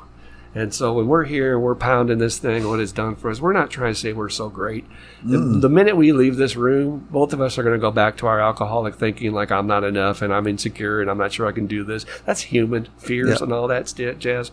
But the strength of character and conviction in the purpose of what you're doing that you get from these tools is what gives you that confidence to pound it out there. And when Scott Lee does that, he's always clear as this isn't me, this is my sponsor and everybody else that taught me. So we're not trying to raise ourselves on a pedestal that me and Dan, man, we got the answer, but we got the solution. We got a fucking toolkit that's unbelievable. I can save your life with the toolkit that Absolutely. I've been given. I'm confident but somebody in that. Gave it to me, just like you're saying. Yeah. I constantly am using the phrase, this is not me. Really, it's not. This is all of this, you, my brotherhood, my family, the people that raised me up. It's all that does this, not me. I'm not capable of this. Well, thank you all for listening. We'll just sign off real quick with the same things. DTMWW.net. You can find that on Facebook, Instagram, the spiritualunderground.org, all this stuff. If you go to spiritualunderground.org. You can get links to all this stuff. That's one place I'm really solid in putting the links, so you can get to the Instagram page, the 12-Step Spiritual Recovery Facebook page, the 12-Step Spiritual Recovery website, my DTM website, the YouTube. We get these things are simulcasted onto YouTube, so without video, and that's an element I'd like to bring into it. So all that's out there. Spiritualunderground.org, the 12-Step Spiritual Recovery at Amazon. James Christopher Cone. There are other James Cones or some kind of version of that. You want to make sure you find James Christopher Cone. If you're having trouble finding the link to that, there are links on these pages that will make sure you get that directly. Or feel free to find me on one of those pages. You can get a hold of me. You can contact me, and I will respond to you if you are looking for help in any way. If I can help you, I mean that. That is that purpose and that mission of my life, is to help other people create a world of healing recovery through helping others find their true purpose. Music around is from Darren Frank. Prayers for him. Keep those flowing. It's working. He's getting better, and we'll see him up and around before too awful long. If you're not having fun in your recovery, it's your own damn fault. And thank you all for allowing me to participate in my recovery in this manner today. Peace out. Peace out.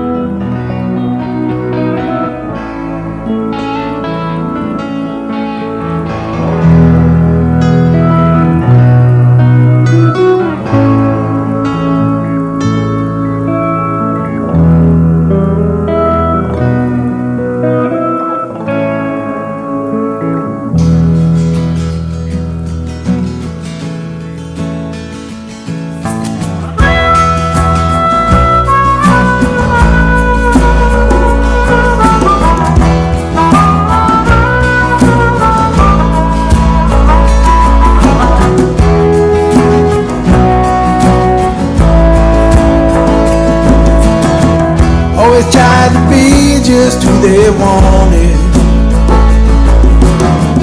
Always tried to do everything they said. Only did the things they would approve of. Lock away all your dreams inside your head. Year after year you try to be a good girl. They never failed to point out when you were bad. Stuck to the program like a robot. Became a trophy for mom and dad. But inside you want more. Everything you've been waiting for. Looking for that open door. So every day in your bed, in your heart just keeps saying, let go and fly. Let go and fly. Spread your wings to the sky.